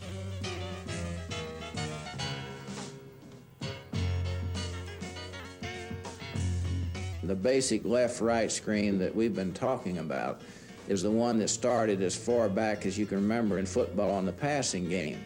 But since that time, we have a number of different variations of the screen. What we call the quick screen variation. The back just checks quick and flares, and the lineman just hit on a 1 count, brush block, and go. And if those defensive linemen have taken 2 steps in, it's too late, because the back's already outside on the move. It's a real speed screen. If you have an exceptional runner that does a great job in open field, then this is the best way to get him out in the open. You try not to change your timing from one type of screen to another. And so what happens on a double screen is that the initial fake of your screen is very quick, the way you don't want to go. And as soon as those defensive men, and they see the quarterback start his fake that direction, then they'll turn to go into the screen immediately. When that happens, then the quarterback works away from that, back out the other side where your screen is set up.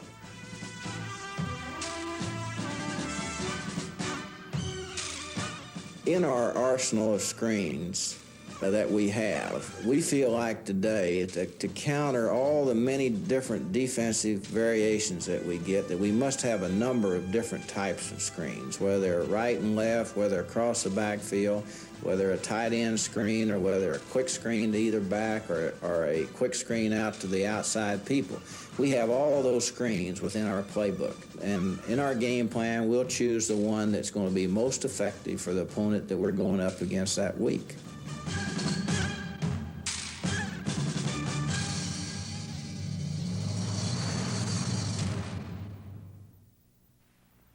Washington, D.C., and some advice from people who travel for a living. The American Express card seems to be the only one I can use everywhere I go. I don't have any other credit cards. I just use the American Express card. And I've traveled from Maine to Hawaii in it, and it's never been turned down yet. I don't have a lot of other credit cards. The American Express card is all that I need. When I'm on the road, I live on my American Express card because it's so universally accepted.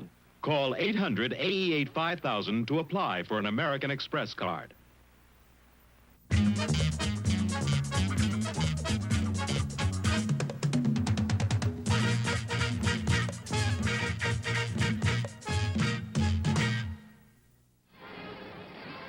Happy New Year, everyone. From all of us at CBS, it's 10-0 here at halftime of this NFC Championship game. Jack Buck, Pat Summerall, Wayne Walker, hope we've added to your enjoyment of the game. And the Cowboys might come back, Pat, but their fans and their team has to be bitterly disappointed at what has transpired thus far. Well, Minnesota, you really can't take too much away from the job, but they've done, particularly running against the Dallas defense that over the years has been very difficult to run against. They've done a great job of controlling Leroy Jordan in the middle. Mick Tingelhoff has done a spectacular job in executing those blocks up the middle, and they've just dominated the game, quite frankly. Now, as you look ahead to the second half, Tom Landry in Dallas is not a guy who's going to make a lot of basic changes. He's going to stick to the same things that he's been doing and just try to make them work, just try to execute a little bit better. But Minnesota has dominated the first half, haven't they, Wayne? Yes, they have, Pat. You know that Bud Grant has always talked about the over-importance of a game plan. He always feels that you have to be a counterpuncher in a game. Come in and see what's happening and then adjust your moves from there. But they did come into this ball game this afternoon with 2 or 3 things in mind, 2 or 3 new plays, a misdirection of the guard that held Leroy Jordan, a sprint-out draw that worked a couple times. And so they came in with 2 or 3 new plays, which is a little bit strange for them, and they worked. Of course, Dallas has a built-in excuse if they're going to need excuses when it's over. With the absence of Calvin Hill, he adds an entire dimension to the game by himself. Well, of course, he's a better pass-receiving target than Bob Newhouse is, merely by the fact that he's 6 inches taller. He might have a little bit more speed than Newhouse. He's probably a little bit more durable than Bob. I think that's one of the questions the Cowboys had about Bob, whether he'd be able to hold up under a long game competition like this. This game started so slowly with the people popping each other and feeling each other out. And then Tarkenton started to throw the ball on first down, and he forced Staubach to do the same thing when the Cowboys got behind.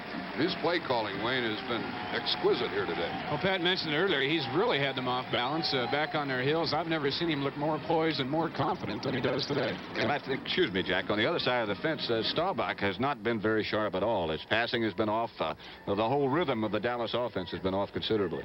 I'm not rooting for Minnesota. I really don't care. None of us do who wins the game. We just like to see a good football game. But you have to feel pleased for Tarkenton because he's been on the hook so long and so badly maligned that this has got to be a great day for him. To this point, of course, we're not saying the game's over. I'd like to say something about that. That has been a lot of media talk about Fran Tarkenton, a fellow that the people that have played against him and played with him over the years know that he's a great competitor and a great winner, and that's been overplayed over the years. We're almost ready to begin the second half with Dallas kicking to Minnesota. The National Football Conference Championships are being sponsored by New York Life Insurance Company and your local New York Life agent, and by the new premium wines from Ernest and Julio Gallo, and by Goodyear, makers of the custom Steel Guard radial tire, and by Ford and your Ford dealer. The closer you look, the better we look.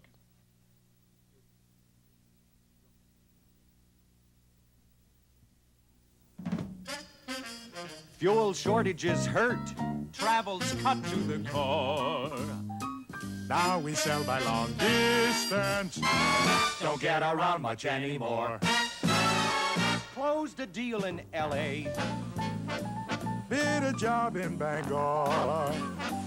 Now we sell by long distance. With long distance, you can still get around and save money, too. It's the next best thing to being there. Ever stay at a hotel you thought was convenient, only to find out your business is way across town? Well, Holiday Inn gives you a choice of locations in every major city.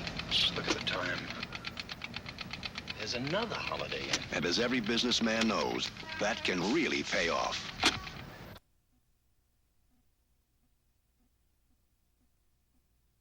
Has the 85th Tournament of Roses Parade. On New Year's Day, June Lockhart and Bob Barker will be the commentators. The Rose Bowl Parade commences here on CBS at 11:30 Eastern Time. Cowboys are at their 20 and trailing 27-10. 8.5 minutes. They have time if they can get something done here. Pearson, incomplete. And it was Jeff Wright and Nate Wright in on the tackle, and they're really belting him back there, aren't they? Getting a good pass rush, and Jim Marshall comes back after the back injury before Bob Lurtzema comes out.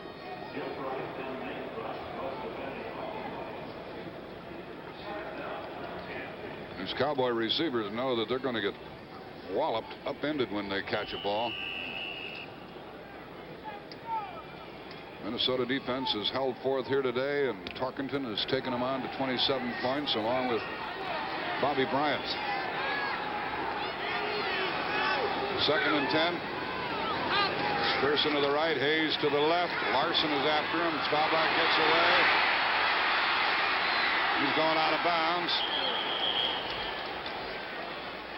And the man who ran him out is shaken up.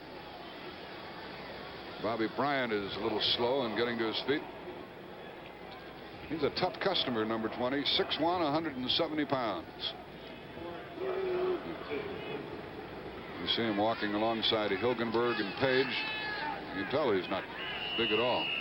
But he makes you pay when you play in his area. 3rd down and 2. That's the first completed pass by Staubach in the second half of this game.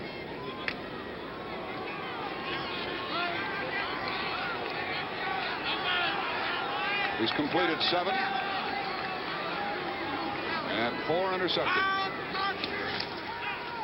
3rd and 2. And the bomb. Pearson, Bryant. Nobody. Incomplete. Bryant got some help from Paul Krause.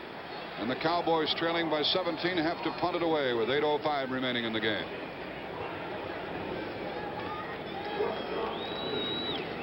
That Pearson's had 2 people with him wherever he's gone, Pat. They've pretty well taken care of his appearance on the field today. He hasn't been able to do anything. Hasn't caught but one 5-yard sideline pass. On 4th down and 2, and I mentioned the yardage because Cowboys might not kick the ball. Bateman is back to punt inside his 15. He kicks it away. It's high in the air, and Bryant calls for the fair catch. Fumble. Minnesota. No. Dallas.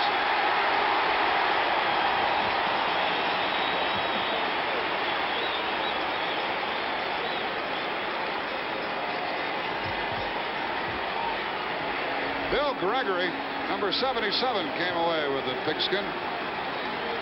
That was a funny looking punt by Bateman, sort of a knuckleball that Bryant never did find the handle on.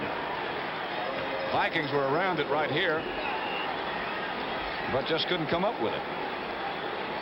This ball's still loose now. It bounced up to Gregory, as it turned out. Well, still time for the Cowboys. 7:54 remaining if they can get in.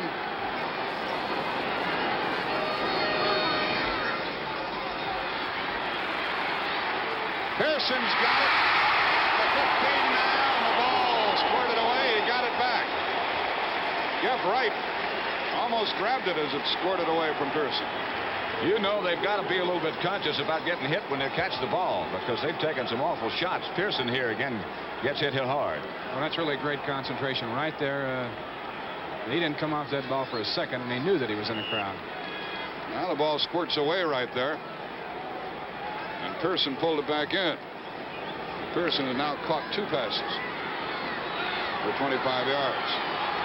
He goes to the left, Hayes to the right. 7:10 remaining in the game. Minnesota leading by 17. And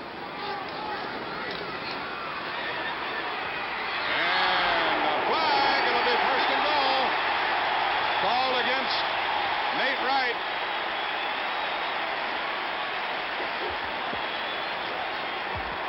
Let's watch Bobby Hayes now. I think you'll see number 43, Nate Wright. Watch his arm. It'll get around in front as he tries to play over the ball. And he was holding him with that right arm. Yeah, it was the old right arm that got him in trouble. 1st and goal from the 2-yard line. Dupree and Fugit come in. Try to help with the blocking and get Dallas into the end zone. 7:03 remaining in the game.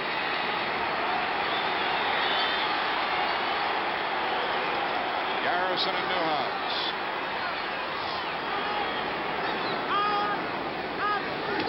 Garrison is at the goal line. Fumble. And Minnesota gets the ball. Gary Larson, I think, came up with it. I'll tell you, what a job this defense has done. Boy, you can't say enough good things about this Minnesota defense. Larson did come up with the ball. That's a hit by Hilgenberg right here. That's that ball out of there. Now watch the ball come right back, right underneath Gary Larson. I'll be darned. I thought the Cowboys were going to get in and cut the margin to 10 points with 7 minutes left. Well, they've had plenty of opportunities, no question about that. But Minnesota defense has just been great. Now Tarkenton will be inclined to use as much time as he can as he starts from his own 3. He gives it to Oscar Reed. The Cowboys have had 6 turnovers in this game, 2 fumbles, 4 interceptions, and you can't win like that. Not against a team like Minnesota. Reed carried out to the 6-yard line. It'll be 2nd down and 7. We're coming up on the 6.5-minute mark in the game. Less than that now. A few of the Dallas faithful have started to file out.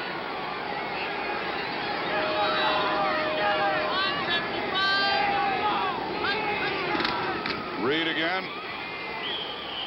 And he gets a couple of yards. Jethro Pugh wrapped him up along with D.D. Lewis. Now we're coming up on the 6-minute mark, and Minnesota maintains their 17-point advantage. They led at the half 10-0. At the end of the 3rd quarter, they led by only 7. And then it all started, despite the interception by Waters.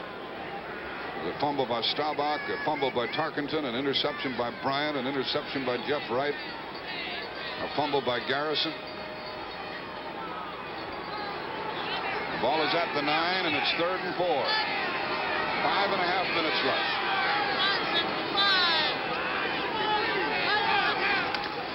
And I'll be darned, they get a first down with Oscar Reed. And the Vikings will keep the ball a while longer. Cliff Harris made the tackle. Reed started up the middle, as you saw, then ducked outside very quickly. And that's another mark of a fine football team, is Oscar Reed either is tired or got the wind knocked out of him. Bill Brown replaces him. To be back buried in your own goal line, close to your own goal line, and be able to come out of there with a first down when you're trying to run out the clock, as the Vikings are, is, as I said, the mark of a very, very good team. Reed had a good game last week against Washington. Another good one. Ball is at the 19-yard line, and Foreman got a couple. Now we're coming up. Tempers flare. The officials break it up. 4.5 minutes left. Minnesota 27-10 over Dallas.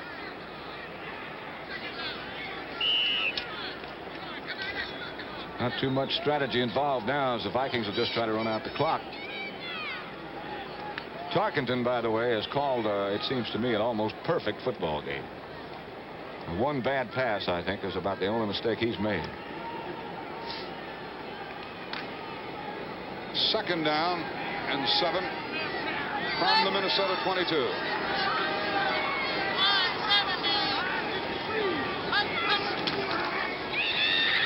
And Bill Brown crosses the 25, bringing about a 3rd down play. 3:45 remaining in the game. Bill Brown is really something special as far as football players go. He's played 13 years, number 30. He is the leading active rusher in the NFC, and we've watched him from time to time this afternoon on special teams, which he really relishes. And he can catch the ball, too. He's the Vikings' all-time leading pass receiver as well. We didn't have a turnover in the entire first half of this game, but the second half has been replete with fumbles and interceptions. 3rd and 2 here, and another first down. Foreman got it this time, crossing the 30-yard line, and we come up on the 3-minute mark. Cliff Harris was the tackler.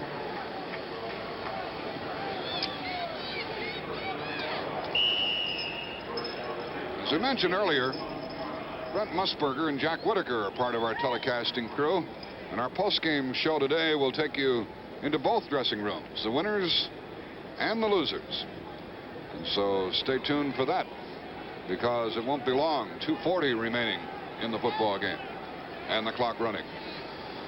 One more play, then the 2-minute mark will stop the clock. Running with it is Foreman. Dallas trying to tackle the ball. Foreman gets 5 yards.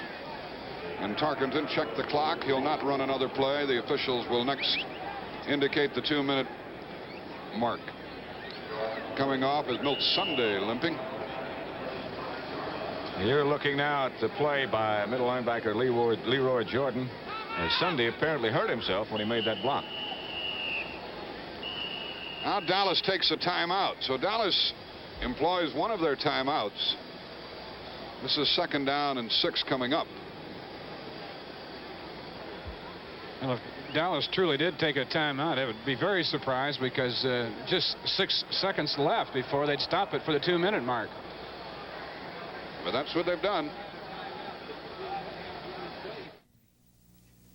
In a Ford Model T, you can depend on just about everything, except the weather. In a Ford Pinto, you can make your own weather. Pinto's price is so low you can afford a sunroof, air conditioning, a rear window defroster to make the weather inside your Pinto as dependable as your Pinto. The economical little Pinto. Base sticker price $24.42, excluding dealer prep, destination charges, title, and taxes. At your local Ford dealer.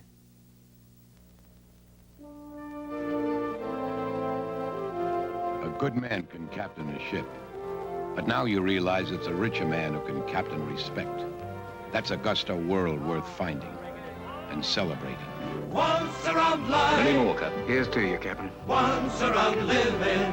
Good luck, Skipper. Once around being. In your boot, then. Keep around Schlitz. Here's to you. Good on you, Skipper.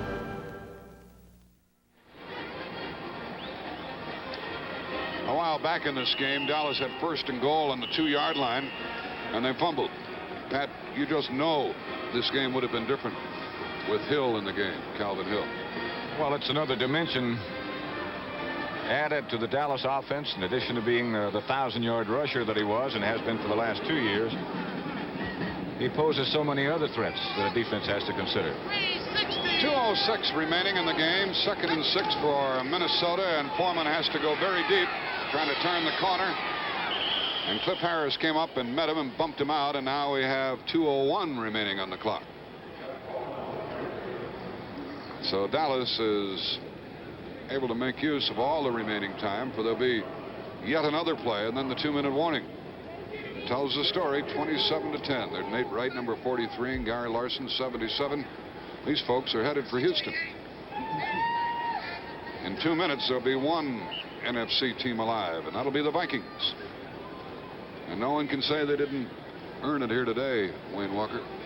No, they played super, and actually what they are earning is $8,500, the winner shares of today's game, and a guarantee, I think, of $16,000 whether they win or lose at the Super Bowl. So it was worth showing up for. 3rd down and 1. And another 1st down. The Vikings will keep the ball. Benny Barnes came up and put the final stop on it, along with Cliff Harris. But Reed got the 1st down. CBS will resume its coverage of the NBA next weekend. Sunday at 2:30 Eastern Time, the Phoenix Suns and the Chicago Bulls. You'll be doing that one, Pat. Along with Hot Rod Hundley and Elgin Baylor. Not only on Sunday afternoons on CBS, but some Saturday afternoons and some evening games through the end of the playoffs. That's the NBA on CBS, where you see the best in basketball on the #1 network. It's Calvin Hill. Had to be a dreadful day for him. Laid up with a dislocated elbow. A very untimely injury. And the Vikings,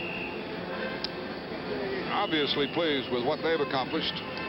They beat a good Washington team. And they beat a good Dallas team here this afternoon. 1:58 remaining in the game. The ball to the Minnesota 44-yard line. Chuck Goodrum is playing on the offensive line for the Vikes. I think we had Osborne in there for the first time carrying the ball. Dave Osborne, the 9-year veteran from North Dakota, number 41. He got across the 45. 1:45 remaining in the game. Cowboys have 2 timeouts remaining. They're not inclined to employ them. They'd be kicking a dead dog if they did, Pat. Just making it last a little longer. Ed Marinaro is in there with Dave Osborne. My hat is off to Fran Tarkenton. We said earlier that you're not looking at a loser any longer. You're looking at a winner. And he has had a day today. He's called an outstanding game. 2nd down and 7. Osborne blows through for another 1st down. 1:10 remaining. Tackler Cliff Harris. They were rather deep in the running back department. I'll say 5 good ones. And the rookie Brent McClanahan you could also put in there. So Foreman, Reed, Marinaro, Brown, McClanahan, and Osborne give the Vikings a lot of depth. The clock is stopped with 1:03 left. Dallas did take a timeout then. They have 1 remaining now. Chuck Foreman's had a very active day. Carried 20 times for 76 yards. The long gain of 20 yards. Tarkenton has completed 10 out of 21. 1 interception. And the most spectacular play of the day, the long one to Gilliam. He could stand out there, Wayne, throw the ball 50 times and not throw it like he did that one. I think Pat had it really right when he said he just dropped back and threw it just as far as he could. The Vikings are approaching the 300-yard mark. 186 yards running against Dallas and 101 through the air. It's 1st and 10 from the Dallas 45. There goes Osborne. Pat, we see this happen frequently at this stage of the game when the defense tries to tackle the football. Many times it results in long gains like that. Dallas, as we mentioned, has 1 more timeout left. I doubt that they'll take it, particularly now with another first down by Minnesota. The ball to the Dallas 30-yard line. Less than 40 seconds remaining. 1 more play, and that'll be it unless the Cowboys stop the clock. And the Vikings will head for the Super Bowl in Houston, which you'll see on CBS on the 13th of January. Houston in the winner of the Miami-Oakland game. Another first down for Minnesota. Osborne hangs onto the ball, and Gregory twists him down. Now there are 10 seconds left. And the Cowboys say, no, that's it. And the Vikings are the champions of the National Football Conference. 2 seconds, 1 second, it's all over. And 27-10 is the final score. Graham Tarkenton took his team to the division title. Then led the Vikings to the win over the Washington Redskins by 7 points last week. And another superb afternoon for the 13-year veteran from Georgia. Wayne Walker, any additional comments that we didn't make during the course of the action? Well, you know, we get a little carried away. Things were working so well for the Vikings today.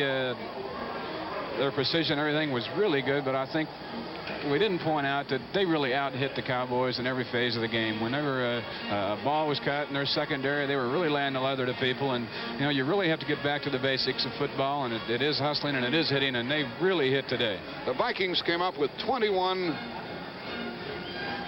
first downs, and they went over 300 yards, 305 yards in total offense against the Dallas team. And you just know that they missed Bob Lilly and Greg Hill. But that doesn't detract from the accomplishment of the Minnesota team today. Well, Calvin Hill being out of there certainly hurt the Cowboys, but as you said, you can't take anything away from Minnesota. I doubt it would have made a difference winning or losing the ball game had Calvin Hill been there because of the performance that the Vikings turned out today. The first time they had the ball, they kept it for 9 minutes, and Fred Cox kicked a field goal. We have player interviews coming up, and I'm sure you'll enjoy hearing not only what the winners, the Vikings, have to say, but also the losers, the Cowboys. And our friend Jack Whitaker is down on the playing field. Thank you very much, Jack Buck and Wayne Walker and Pat Summerall. You won't believe it, but the last Cowboy just a second ago went up this tunnel. They left this field very, very slowly, very reluctantly, and I think it took the Minnesota Vikings about 3 seconds for all of them to be up and whooping up in that winning dressing room where we'll be going in a moment. Another thing here, this big Texas stadium was almost half empty with about 2 minutes left to play here as the fans in Dallas here had given up already on the Cowboys. We'll be talking with all the heroes, and there certainly were 22 of them at least on the Minnesota Vikings. And we'll have a word or two from the Cowboys, too, in just a moment. Brent Musburger is standing by, and we'll return to the winning dressing room here at the NFL Championship in just a moment.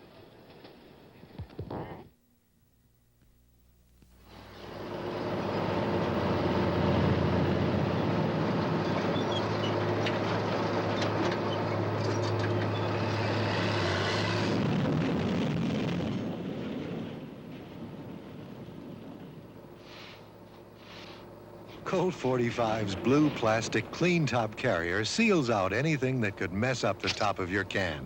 If unique is what you seek, Colt 45 malt liquor. When the Dutch master's tobacco buyer comes to Colombia, South America, he visits tobacco dealers like me, Lorenzo Hernandez, and he buys the top grades of tobacco we have to sell. Dutch Masters also buys the best grades of tobacco from Brazil, Puerto Rico, and Santo Domingo, as well as Colombia. Since Dutch Masters buys the best tobacco, they must make a very good cigar.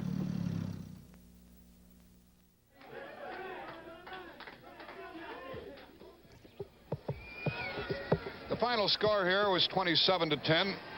The Vikings over the Cowboys. The score here at halftime was 10-0. And the Cowboys missed so many chances that they'll be lamenting this day for a long time. Brent Musburger down in the dressing room of the Winners. And as you can imagine, Jack Buck, we have a very excited Winners dressing room. This is Bobby Bryant, who today intercepted 2 of the passes thrown by Roger Staubach on my left. On my right, Jim Marshall. The defense of the Vikings absolutely overpowering again. And Bobby, tell me about that one interception. You really turned the game around. 68-yard return for a touchdown. Well, I didn't realize it was 68 yards, but we were in a zone coverage, and Bob Hayes just ran a breakout pattern, and I read his pattern. I was still about 5 or 10 yards off, and I looked at Staubach, and he was looking out, and he threw the ball, and I was able to get up and get it, and just clear sailing after that. And you also set one up for Jeff Seaman besides the 2 that you intercepted.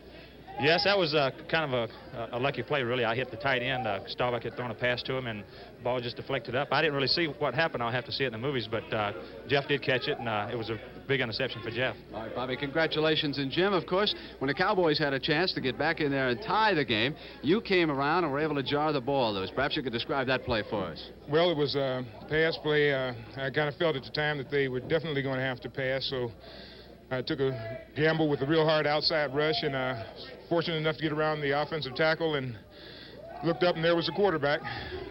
And, of course, job's easy after that. The man who recovered it right here, Gary, come on up here on this platform with us, too. Not only did you recover that fumble after Jim spared it loose, but you also got the one down there by the goal line. So that's 2 fumbles for you in the second half, big guy. Well, you have to give credit to the guy that hit him. I know Jim hit it, and the ball bounced right in my hands, and I'm not sure who hit the second one down the goal line, but I heard a heck of a collision, and I looked up, and the ball bounced right in my hands again. I mean, there's not much credit you can take for recovering them when they come right to you like that. You know, Bobby, coming into the game, the most celebrated Cowboy of all was Drew Pearson, and you were all over him a couple of times today, too. Well, they did try to throw to him a couple of times, and I was fortunate to be in the right place. Tell us a little bit about this Viking team. Last week against Washington, you had a bad first half, and they tell us that Carl Eller had to come in and pick you guys up at halftime. You didn't need any of that incentive today, did you, Jig Jeff? No, we didn't. We knew exactly what we had to do today. We had to play the defensive line had to play an extremely aggressive defensive game, and we knew that we were going to have to play on their side of the line of scrimmage. They run a lot of play passes and things of that sort, and the best way to defense against them is by a very aggressive defense, and we were aggressive today. Gary, any choice of who you'd prefer to play in the Super Bowl, Oakland or Miami? Well, they asked me the same question last week, and I'll give you the same answer. I know one team that's going to be there. That's going to be the Minnesota Vikings. I don't care who shows up to take us on. All right, and they also had some offensive stars, Fran Tarkenton and John Gilliam, and we'll be back with them at the Winners' dressing room at the NFC Championships in just a moment. Welcome to the penal colonnade of French Guiana, whose prisoners you are, and from which there is no escape. Steve McQueen, Dustin Hoffman, Papillon, the greatest adventure of escape ever filmed. Rated PG.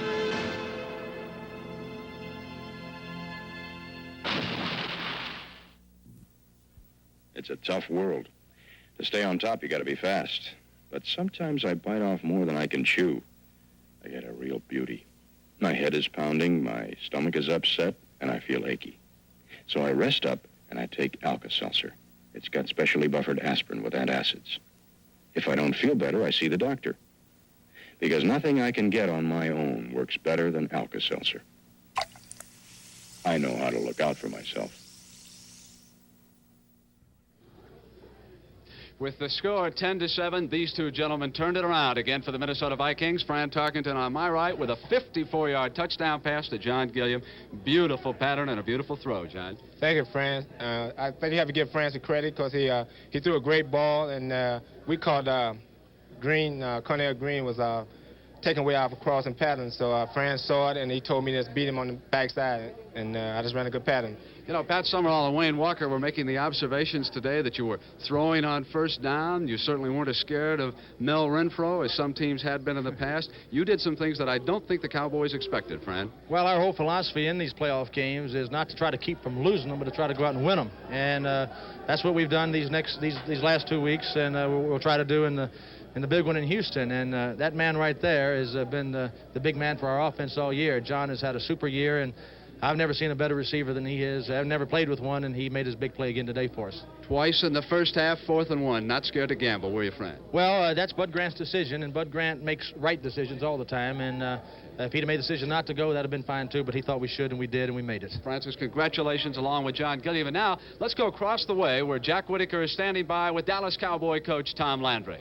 Coach Tom Landry here, who saw all his hard work and planning and dedication end here today, and just kind of a tough moment, Tom. Well, it really is, but, you know, Minnesota played an excellent football game. They came prepared, and they whipped us the first half especially. They gave us a chance to come back after our punt return, and it seemed like the same thing happened to us that happened to L.A. last week. They came right back, as good teams will on their day, and hit us with the bomb and neutralized all the advantage we had with the punt return. And after that, we had other chances, but we just didn't seem to have the edge to go in the score anymore. What was halftime like here in the locker room? Because your defense came out, seemed tremendously fired up in that second half. Well, we knew we had to do a great job. It wasn't that we were doing such of a bad job the first half. It was what Minnesota was doing. They were doing a super job the first half, both defensively and offensively, and we couldn't stop them defensively, and we couldn't move against them offensively, so you can't say much more than that. But we were ready the second half, I thought, but some days it's not your day. Some days it isn't, and unfortunately one day can take you out of the big one, can't it? That's right. It's all the only unfortunate thing about football is that there's only one winner, and that's the Super Bowl winner. Everybody else is losers, so that's the tough thing. Now you go back and prepare for next year. That's right. We have to start again, and we got a good team. We got a good young team, and they played super football all year, and it's too bad it ended today. Thank you very much, Coach Landry. Thank you. We'll return to the winner's dressing room here at the NFC Championship game in just a moment. I'm George Blanda, and when I'm not with the Raiders, I deliver for REA Air Express. Uniting the states, it's REA Express on the ground and 31 airlines getting your shipment on the first flight out. Right now, we can deliver to 522 airport cities in just one day. That's performance. Check the white pages for Air Express and ship with a winner. They hit your receiver every time. I know, because I work with them.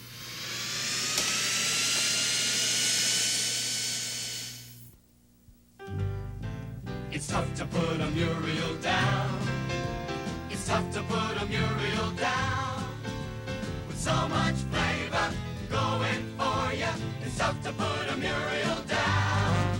It's tough to put a Muriel down. You're gonna want to take it with you all around. You get so much for so little. It's tough to put a Muriel down.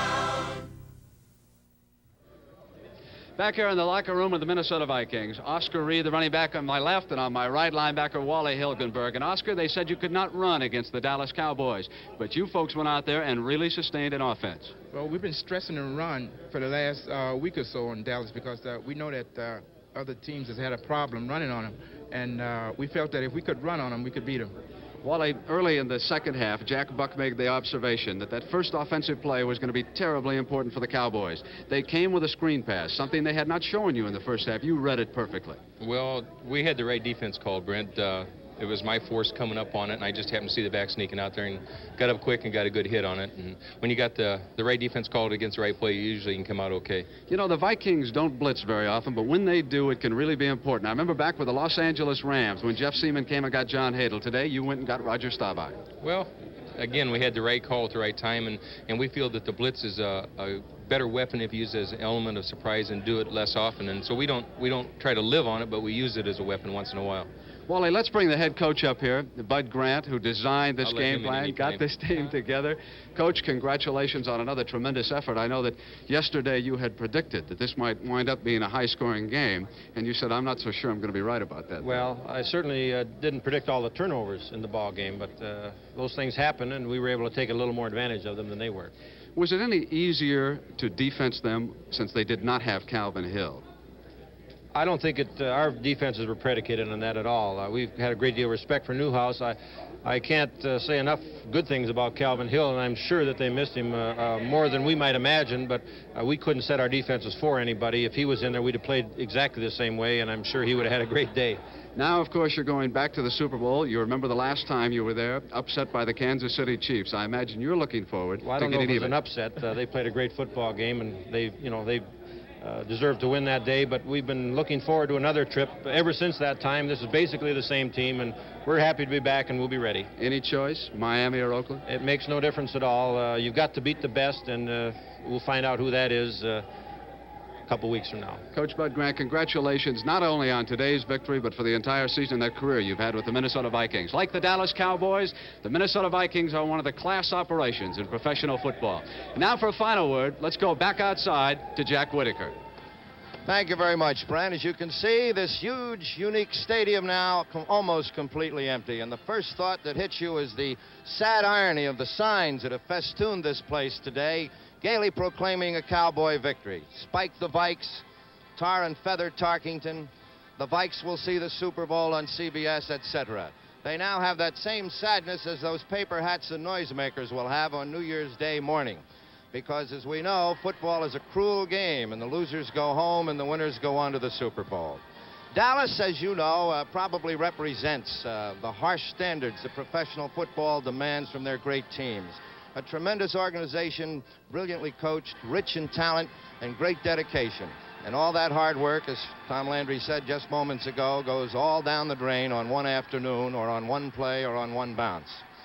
For Minnesota, I go back to an August evening in Bloomington when they beat Miami in a preseason game, and I had a feeling that they were like Richard Corey. They glittered when they walked. And they kept that glitter through the whole 14-game season, in the playoff game against the Redskins last week, and certainly here today. And, of course, their fans hope that they'll take that glitter right down the turnpike to Houston 2 weeks from now in the Super Bowl.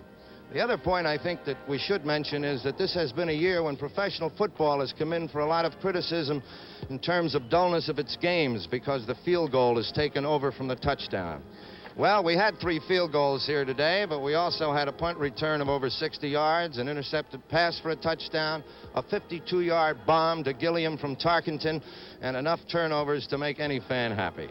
I think there's a lesson here that all of us should learn. For Wayne Walker, Brent Musburger, Pat Summerall, and Jack Buck, this is Jack Whitaker saying so long from Texas Stadium in Irving, Texas.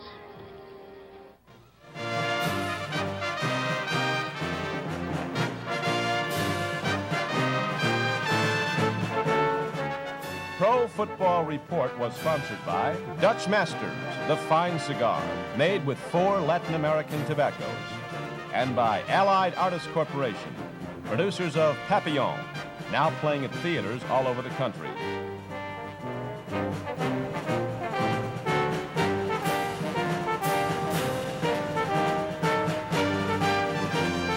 The NFL Today was produced by CBS Television Sports.